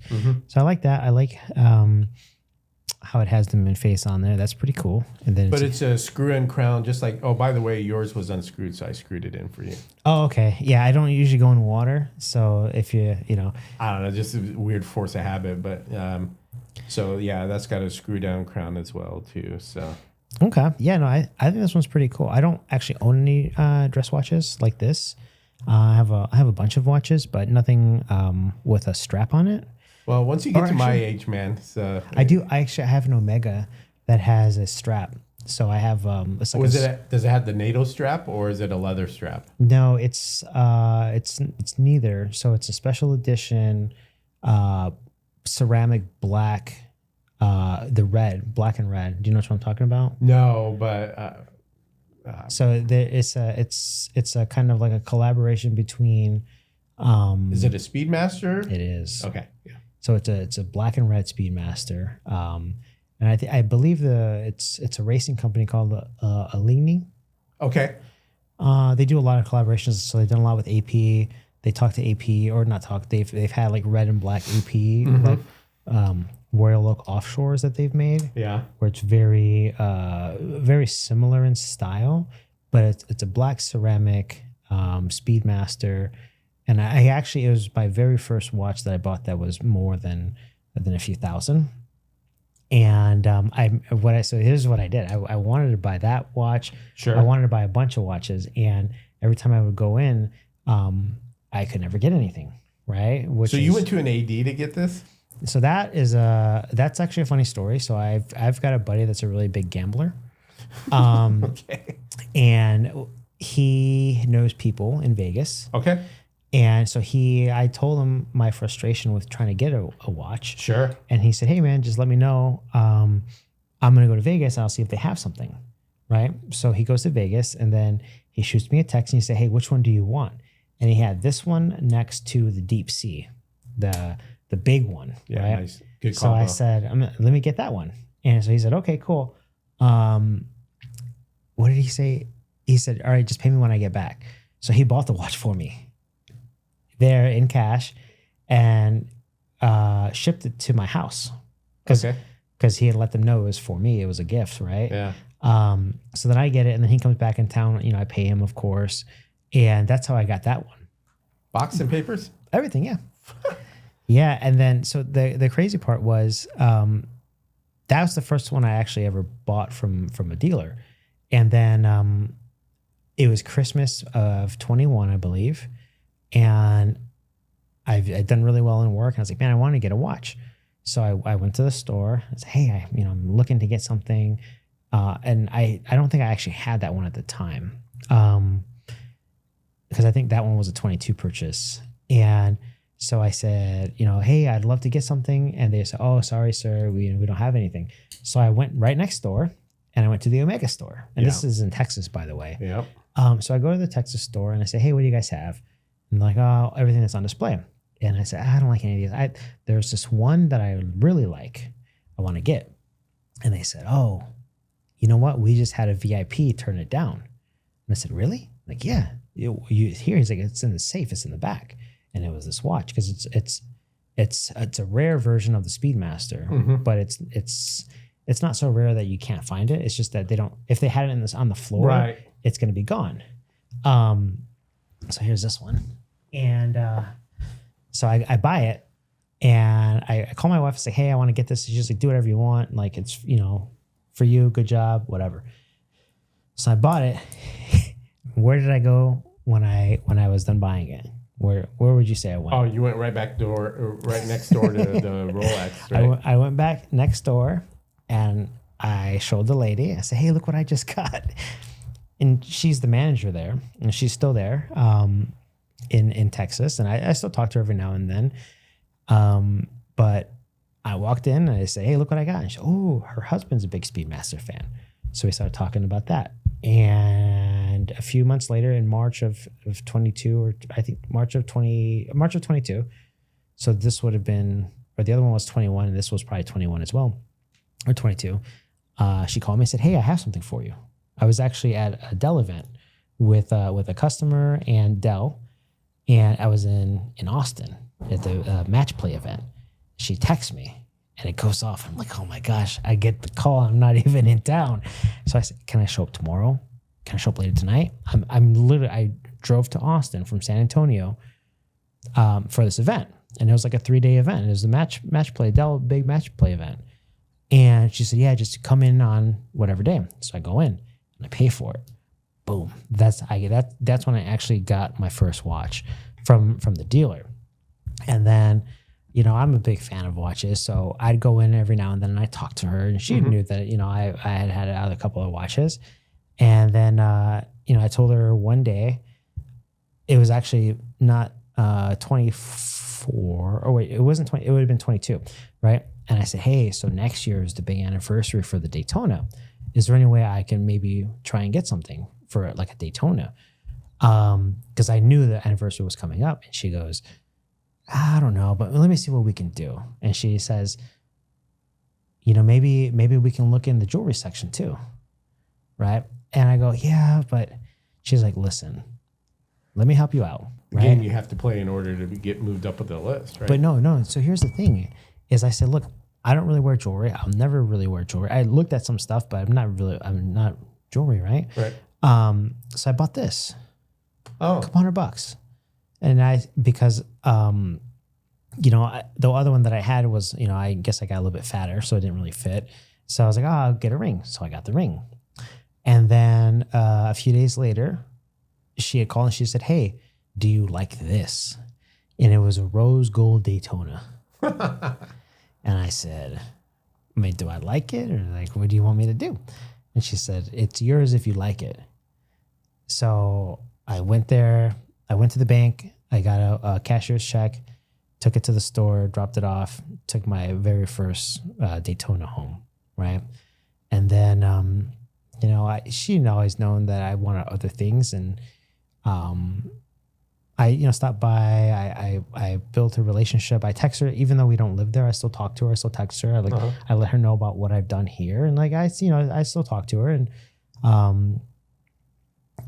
it's just like you have to build a relationship. Yeah, 100%. It's no different than like with what you do, right? Where if you don't trust the people, because in her role, they may buy it and sell it, which a lot of people can do. 100%. Yeah. Right. I get that. So she has to be very specific on who she talks to or who she sells to. But I think she kind of realized I took my daughters in. She knew that I was a family guy. She knew that I had worked in, tech, and she'd always been really nice to me. And she was actually the lady that I went in and I met her for the first time when I bought the Omega. So she knew I was actually serious about buying stuff, right? And I think the biggest issue with, watches in general is most people try and buy them and sell them and flip them. Yeah, the secondary market's crazy, right? Yeah. Well, they're coming back to down to reality now these days with the secondary market. So yeah, that's true. It depends on the watch too. I've got a few watches I've spent a hefty penny on, and I've kind of just seen the value just tank. Sure. Right. But I'm planning on getting more into watches. That's my objective, right? But so here's an idea that I have, right? Are there other people, like security people, that like watches that or people? Honestly, no. Although the folks, no, there's a handful, but I wouldn't say it's common. Okay, so let me tell you an idea that I have. So there's a guy actually by Mastro's, downtown City Hall. He has a watch shop there. His name is Justin. Okay. He's a local dealer. I met him through, I forget where, but like a watch community, and he's, hey, I'm in Arizona, and I said, hey, like, do you have a storefront? Yeah, I have a storefront. So he has skeleton APs. He has every brand imaginable, right? And I told him, I said, hey, I want to do an event, for clients where people come in and we, like maybe we'll go to dinner at Mastro's, and then we'll go to his store, and people will try on watches. And they'll try on like a Royal Oak or the Royal Oak Offshore, or they'll try on a Platinum Daytona, and they're all his watches, right? But then at the end, what I would do is I would buy like a custom G-Shock. So every person that comes in gets a G-Shock. Like a custom one, $500 or whatever. Yeah. And I've never told anyone that except for him when I told him that I wanted to do it. And he's like, yeah, whatever. Because it's like, go to dinner, go try on watches. But I don't really know too many people. The Ed Sheridan yellow G-Shock, I think, is super dope looking. I haven't seen that one. Oh, actually, was it yellow and red? I think there was other colors in it, yeah. Okay. But you ever watched the Hodinkee interview with Ed and... John Mayer? Yeah, John Mayer. Mm-hmm. Yeah. Yeah, I've seen that one. Yeah. I don't remember the exact watch, but, John Mayer, who's basically like has watches named after him too. Well, yeah, he just did a collab with AP, right? And then, they call the gold and green Daytona the John Mayer. Mm-hmm. So I'm not, for transparency, I'm not a huge fan of the Daytonas. Just so like some of my Grail watches are like a birth year Rolex GMT. Okay, what year is that? 71. Those aren't too hard to come by. And then birth year Speedmaster. I like the Snoopy. The anniversary one. Yeah. The 71 GMT. I think they only made what is that? It would be. Oh man, that's like the 16770. Yeah, sounds about right. It's. I'm not as plugged in on the specific movement numbers and stuff like that, but yeah, that rings a bell because So that might actually be the year that they had the GMT, or they called it the Fat Lady GMT, because they had a transitional year period. Where they went from one case to another, and they had a larger lug size and a bunch of other things with it. But those are actually really cool because they're the bezel, they're not actually ceramic. Right. So they're a lot more patina and stuff. Oh yeah. I love I love that look. The patina? Yeah, for sure. So So anyways, I very much appreciate watches, but it's my intention that whatever I buy, regardless, I'm gonna wear. I'm just not gonna stick in a safe. So no, there's no point in doing that. I think I'm in the same boat. There's some stuff I don't wear. Yeah. Just because it's just like you don't want to get caught in public and just like get whacked over the head. With a bat. Yeah. And nothing against people. They can apply whatever value they want to whatever they do, right? So if they want to do it for investment purposes, more power to them. But I just legitimately like watches. I think they're super cool.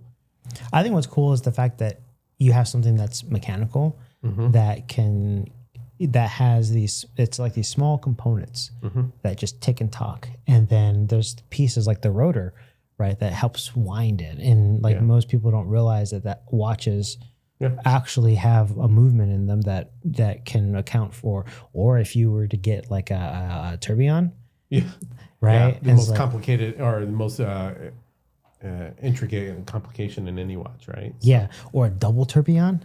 Double tourbillon or perpetual calendar that accounts for that'll keep time for how many thousands of years or whatever. Double tourbillon perpetual chronograph. Yeah, right. Yeah. So have you ever heard of the Grandmaster chime? Yes, I have. Okay. Yeah. With the two sides? Yep. Oh, you're talking about the Patek, right? Mm-hmm. Yeah. So it has a minute repeater. Yeah. It has all this, and it has a price tag of $3 million. Yeah. So that's a real serious watch. That's That's the watch where you walk in and everyone knows Yeah, that. right. Yeah. But the funny part is most people wouldn't actually know what it is. Sure. Oh, yeah. Yeah. You know, most people actually think Rolex is the pinnacle of watches. Right. As opposed to being more utilitarian in nature and designed as such, right? Mm-hmm. So, yeah. There's a lot more outside of Rolex. There's a lot more outside of, a lot of different, areas, but Like, I appreciate APs. I mean, at least my interest level, I tend to, if I had endless amount of money, it'd be Patek for me. And what model? that's a good question. I'm not as plugged in on the models. If I were to see it, I'd know which one I'm gravitate to. But That's probably the Nautilus. well, So I've become a fan of leather straps. So some of those. Okay. yeah. So I am familiar with the Nautilus, but yeah, that doesn't come to mind. But the other brand I really gravitate towards is the Glashütte Original. Oh, the Germans. Yeah. Those and the Breguets are actually really nice. Yeah. So that Glashütte one, Mm-hmm. they do a lot of the I forget the machine that it's called where they spin it and cut. Yeah. The guilloche. Yeah, that's right. So yeah. they have a lot of nice dials that have the guilloche like pattern cuts. Which is really hard to come by. But the nice part is they're nowhere near as expensive as like some of the major, like the main brands, right? Yeah. But you can get a Breguet for half off, basically. Or like a Black Panther AP. Or you can get that. Those exist. Or you get the Spider-Man one, all the different Marvel ones. Yeah, I'm a big watch guy. I haven't really met too many people that like watches because the minute they realize how much it costs or how much some of these watches can cost, it's just like I wouldn't spend my money like that. And it's like, I mean, you would if you could, right? Like if you had the ability to. Here's the thing: if you had the ability to live in a $1 million mansion, you probably would. Sure. Right? If you had the ability to drive a Rolls Royce, financially responsibly do it, you probably would, right? Or like a nice Lamborghini or a Ferrari, like most people would do it. But for some reason, when it comes to watches, in the grand scheme of things, comparatively dollar value, it's on the lower spectrum of a house and a Lamborghini. Like it's probably the most attainable thing on the group, right? I think it might be a function. This is pure speculation on my part, but I think it might be a function of, in the case of houses or cars, you more or less, with exception, need those things. So if that's the case, go ahead and spring for it. Oh yeah, Most people don't. I mean, watches are truly commodity, especially based off the fact that virtually all of us have cell phones too. Yeah. So you know what I mean. So I know what you mean.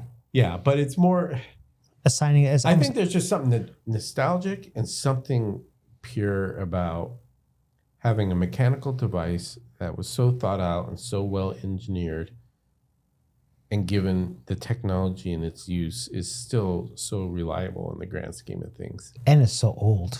Yeah. Right? Because watches started out with pocket watches. Yeah. Right? And I forget, I think the issue with pocket watches, or not the issue, but when you, and I might be wrong on this, but for some reason it sticks out, but like the tourbillon was actually created as a result of pocket watches. Oh, really? Because the gravity, so think of it like this, so the gravity, right, is pulling on things this way, right? But when you have a pocket watch in your pocket, it's always in this position, right? Okay. So the gravity on the movement, because the movement is essentially perpendicular to gravity, right? Because it's going like this or ticking over here, but gravity's pulling it down. Right. So when, who was it? It was actually Breguet. So Breguet, they did the first tourbillon, right? Yeah, so Breguet came out with the first tourbillon, or at least commercially available tourbillon, in like 1908, I think, or somewhere around there, right around, from what I remember, when Rolex was kind of coming out as well. Or maybe actually it was 1808. Breguet is old. I think it has to be 1800s because they're way older than Lexus, or not Lexus, or Rolex. So anyway, so he came out with the tourbillon. And that was a result of the pocket watches because of the position in the pocket and the fact that they, were never as accurate as they could be, and he figured out that it's because of gravity. Now they just do it just to kind of show off, but no one really cares, it's right? A flex for sure. How much was that? It was $500,000, but don't you have an iPhone? Yeah. Yeah, right. So I know we're not really talking anything about tech, but you've been here for a while. Yeah, apparently. You've been here for a while, but it doesn't seem like it, does it? No. And that's my favorite part is, I can bring people in here. There's really no expectation on what comes after other than, the questions that I ask are more so motivated by the thoughts that I have simply from the conversation that we have. You notice we didn't talk anything about AI, right? Yeah. We didn't talk anything about anything that is really hyped up in the market. And I think I have interest in it, but not with people that get bombarded with it all day. Sure. I think, right? So I hope, certainly not going to complain. How about that? So, yeah. Well, I hope you enjoyed it. I was able to cover a lot of the things that I told you I wanted to talk about, more so just broad topics. Mm-hmm. But like I said, at the end, there's going to be clips, right? If there's anything that, when Andy was in here, I said, tell me about New Genesis, right? Is there, if we were to create a clip for you or something, is there something that you want to be able to say or put out there that maybe you haven't said today about either about yourself, professionally, Maricopa? I mean, because again, like you drove here and I Yeah. I don't know how long of a drive it was, but I imagine it was a drive. And, when these clips come out, I want to make sure that you are happy with it, one, but then also you feel like you were able to get something that you really can't get anywhere else. Yeah, I will say this. This is the closest thing that I've experienced to an engagement that I've had with a longtime friend. His name is Ashwin. I met him at a conference back in 2018, and he does this. And I'm not trying to shill for him. I'm just trying to give you I know an example Ashwin. of some kind. Oh, okay. So you know Ashwin. Yes. Shout out Stand Out 90 Seconds. Yeah. Mm-hmm. I think I was like one of his first interviews Oh, okay. he ever did. Asked me 3 questions, and they were the most innocent, but yet, and obviously you did your research because you watched the video, and so you got some of the information on me. That caught me off guard. And if I'm being brutally honest, I didn't really prepare. It's not like he surprised me with the questions. I just didn't give it a whole lot of thought, and prepare. And so my response was very genuine and very at that moment sort of thing. And that I found that process to be so enlightening because it had been such a long time since I thought about myself, thought about my background and where I'm at, and just kind of just process, right? And I think this podcast, granted, is significantly longer than 90 seconds, Definitely. but had a similar impact with regards to kind of just talking about it. It's got me thinking about why I do what I do, kind of how I've approached things. It's also given me some thought. In particular, it's given me some thought, and I'll process with regards to my next journey, right, on the private sector, and how I'm going to be able to reconcile what's important to me, and will I be able to be successful in the private sector, having been in public sector. It'll be 27 years when I retire at the end of the calendar year. And then, but, trying to figure out what I want to do and how I want to do that, if that makes sense. And as long as it matches my values and, I want to be valuable to an organization. I want to have an enterprise impact, but at the same time, I want the organization to be somebody, that I guess meets my values, and I don't begrudge anybody. We live in a free market society, right? I don't begrudge anybody making a profit, right? I totally get that, but how they go about doing it. And we've talked quite a bit about that. And so I think you have a good sense of kind of where my priorities are, and that sort of thing. So I felt this conversation has been very helpful to me in kind of helping me think through that, if that makes sense. Like right? like an introspective. Yeah, great way of putting it, for sure. Yeah, that's kind of what I like about this. So I've seen a lot of Ashwin stuff, And I think it's great. I just wish there was more of it, right? I wish there was more than 90 seconds, right? Sure. And he's even said stuff, and that I've read at least, where he talks about, he did a 5 minute, and people loved that more. So I guess I've kind of taken parts of that, and it's not 3 questions or it's not 5, and but it's more so being able to talk to people that don't ever sit down with other people, that are complete strangers, by the way. Right. Yeah. We've never talked to him. Right. Yeah. So my goal is to be able to talk to a complete stranger about anything for as long as possible, as long as they're willing to stay, and hopefully learn about them, learn more about, what drives them. And I was able to do that with Mike. So we're going to release his episode next week. So you can kind of see, cool. Code name for Mike. For me, I haven't told Mike this, but I call him Double M. Like in my household, like M squared. Oh yeah, M squared, double M. Yeah. So whenever I tell my wife, like, oh hey, I've got this, I've got to go to this thing, I'm gonna go to Double M's class, the TSU class, right? And so there's that, and then Andy, we kind of learned about his pain and frustration with being at a place that he was at, with doing all the work but not getting paid for it, and that was where New Genesis came from. Yeah. Right. But there was a lot of things and, roadblocks along the way, especially like with his daughter at the time, like health wise, that he had mentioned. So his back was up against the wall. Either you perform or you don't. Right. Kim, a lot of his stuff is growing up in the 60s and 70s in a world that isn't what it is today, or maybe not the same, but much different, is post-segregation world, right? And being a black man in that world. We talked about how his father, was framed in a situation, and how that ruined his family financially. But his dad got up and went to work 2 jobs every single day until he was able to get, through college. And we had talked about legacy, right? We had talked about the fact that, and I told him, I said, look, like there's more time behind you than there is ahead of you. No one's going to argue that. And for me, the same. Like, I'm at the point where I'm about halfway through. 50-50. Yeah. Yeah, we're about 50-50.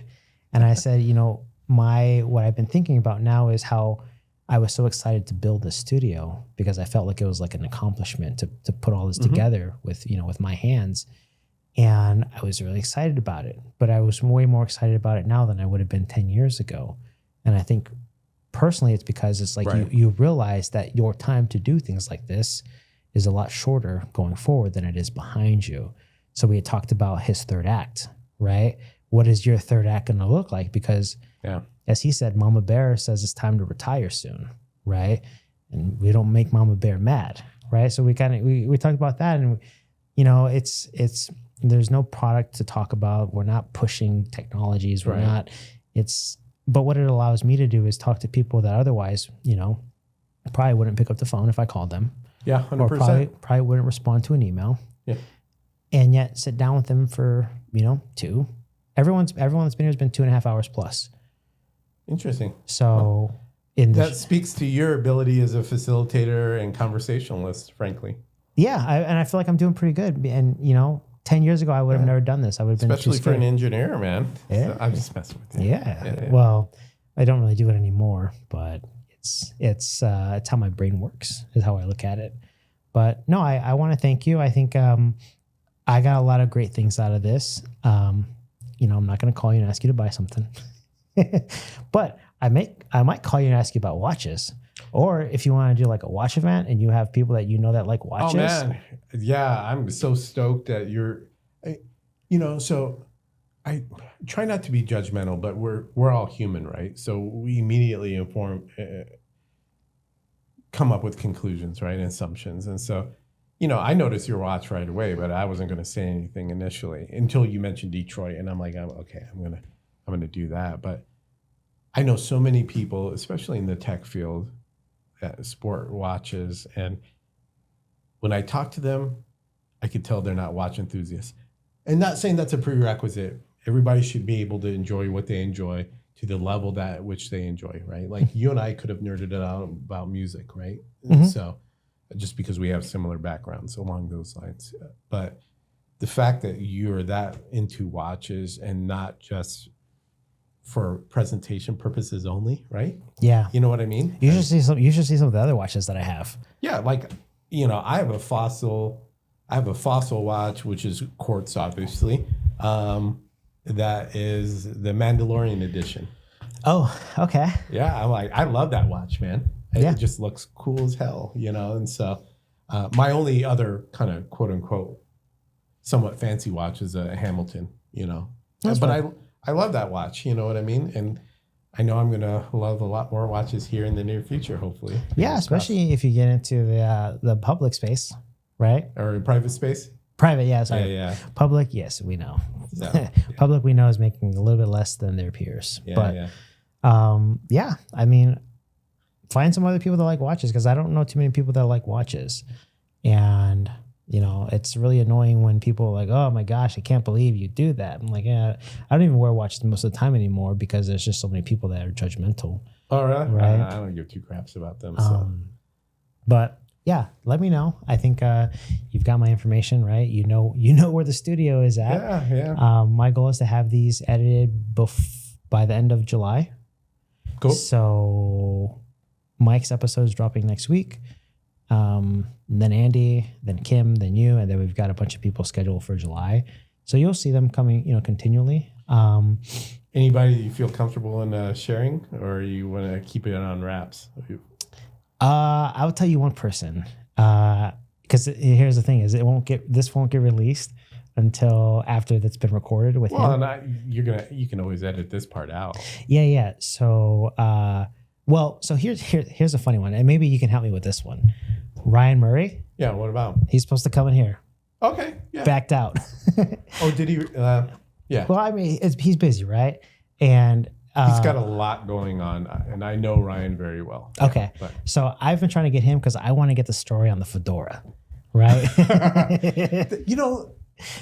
I'll be the first. I don't know what the hell the story is. See, nobody knows. Mike doesn't know. Mike said he's been doing that for the whole 12 years that he's known him. Yeah. So I want to get the fedora story.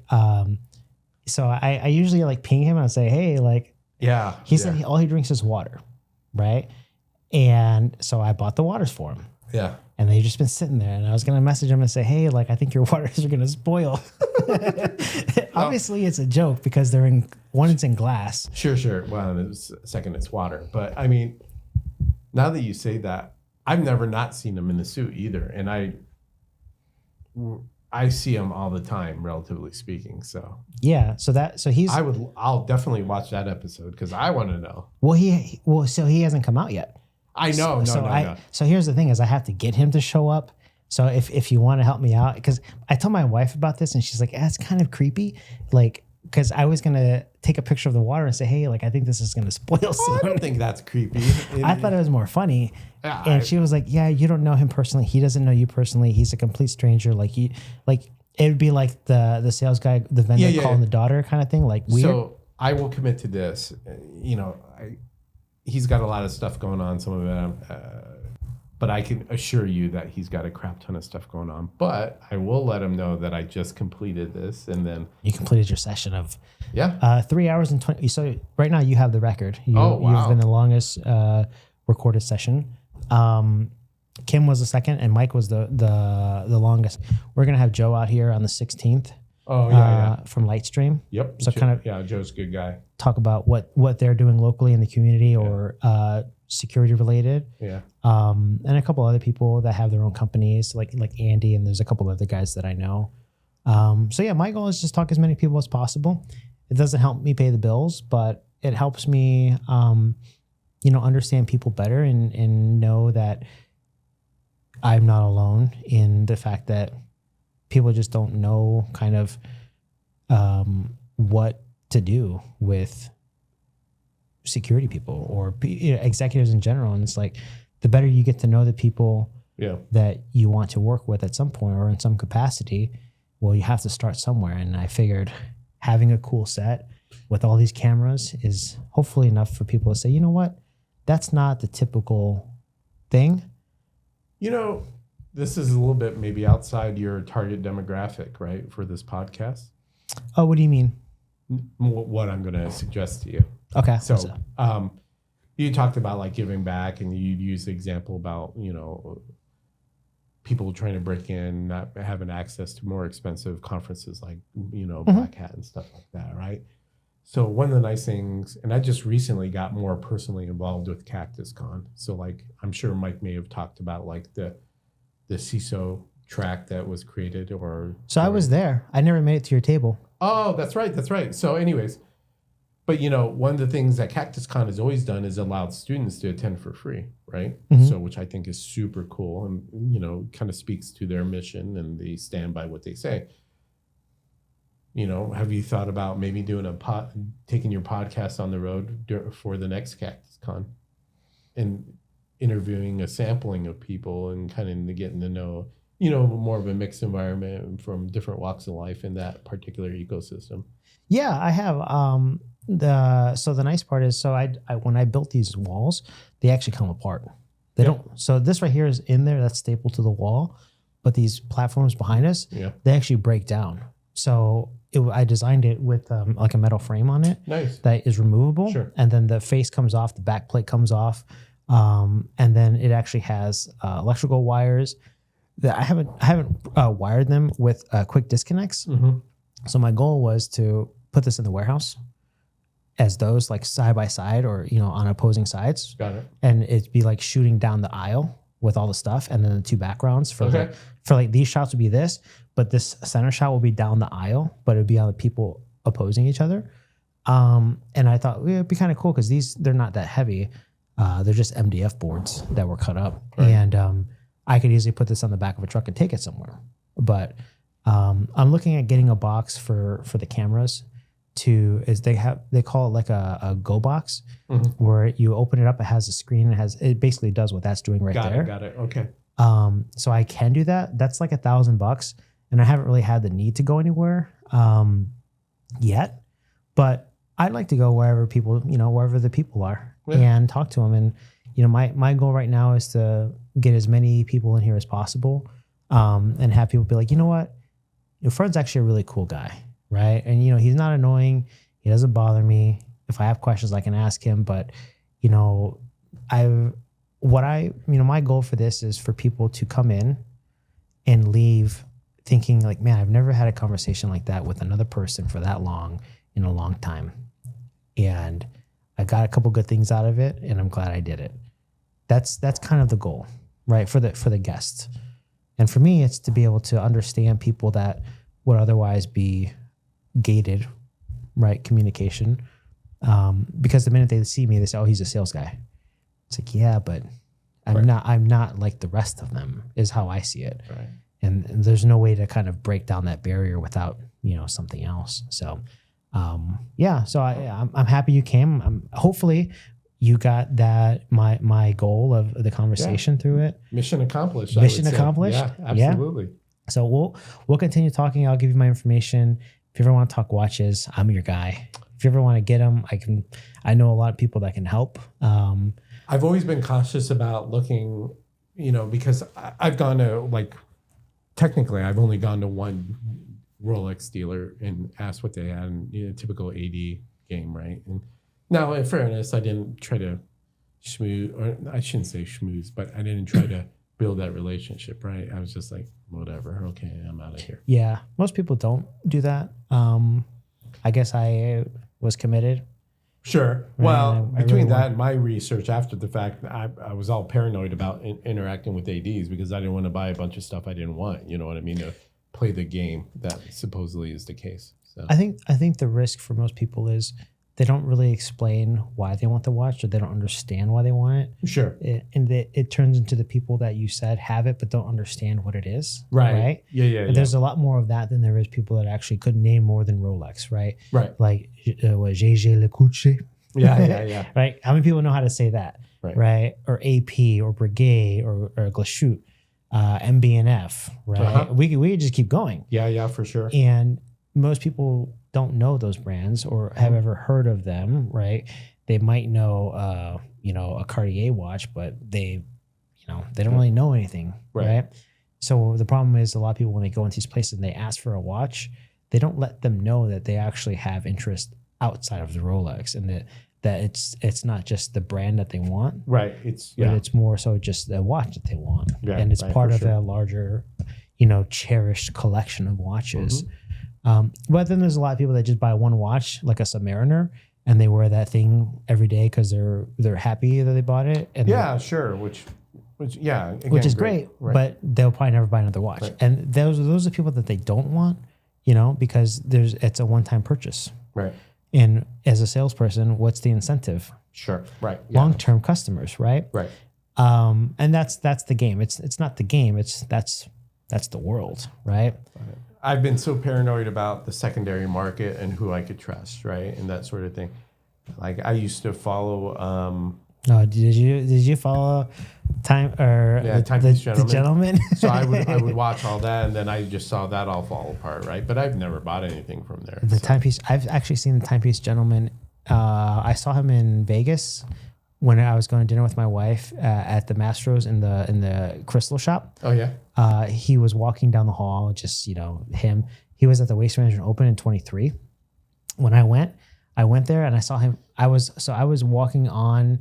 I think it was 16 from the back of the hotel, the Princess, because most people don't know that you can park there and walk on to this. I've never been, so the course. Yeah. Okay, so he was there walking out, but yeah, a lot of people don't trust that guy. And then of course his Ponzi scheme came to light. Well, yeah, and then now he's in jail. Is my understanding, right? Yeah, and his storage unit's been raided. I think it's an interesting story, but yeah, I don't disagree. I think most people. For the amount of money that you would spend on a watch that would come from someone like that, it would be a real tough situation to find out that you bought a fake. Right. Well, it fundamentally goes back to our earlier point in our conversation. It's all trust, right? So. Yeah, you have either know the people that sell them secondhand or trust that the first party will sell it to you. But I would say go back in. There's some people over at Coffin and Trout here in Chandler that are pretty nice. I that's who I went to years ago and kind of got the cold shoulder by the really way. Yeah. Did you tell them what you do for a living? No. That was your problem. No. The minute they know who you are and the people you have access to. This was pre-CISO, by the way, and yeah. I'll teach you.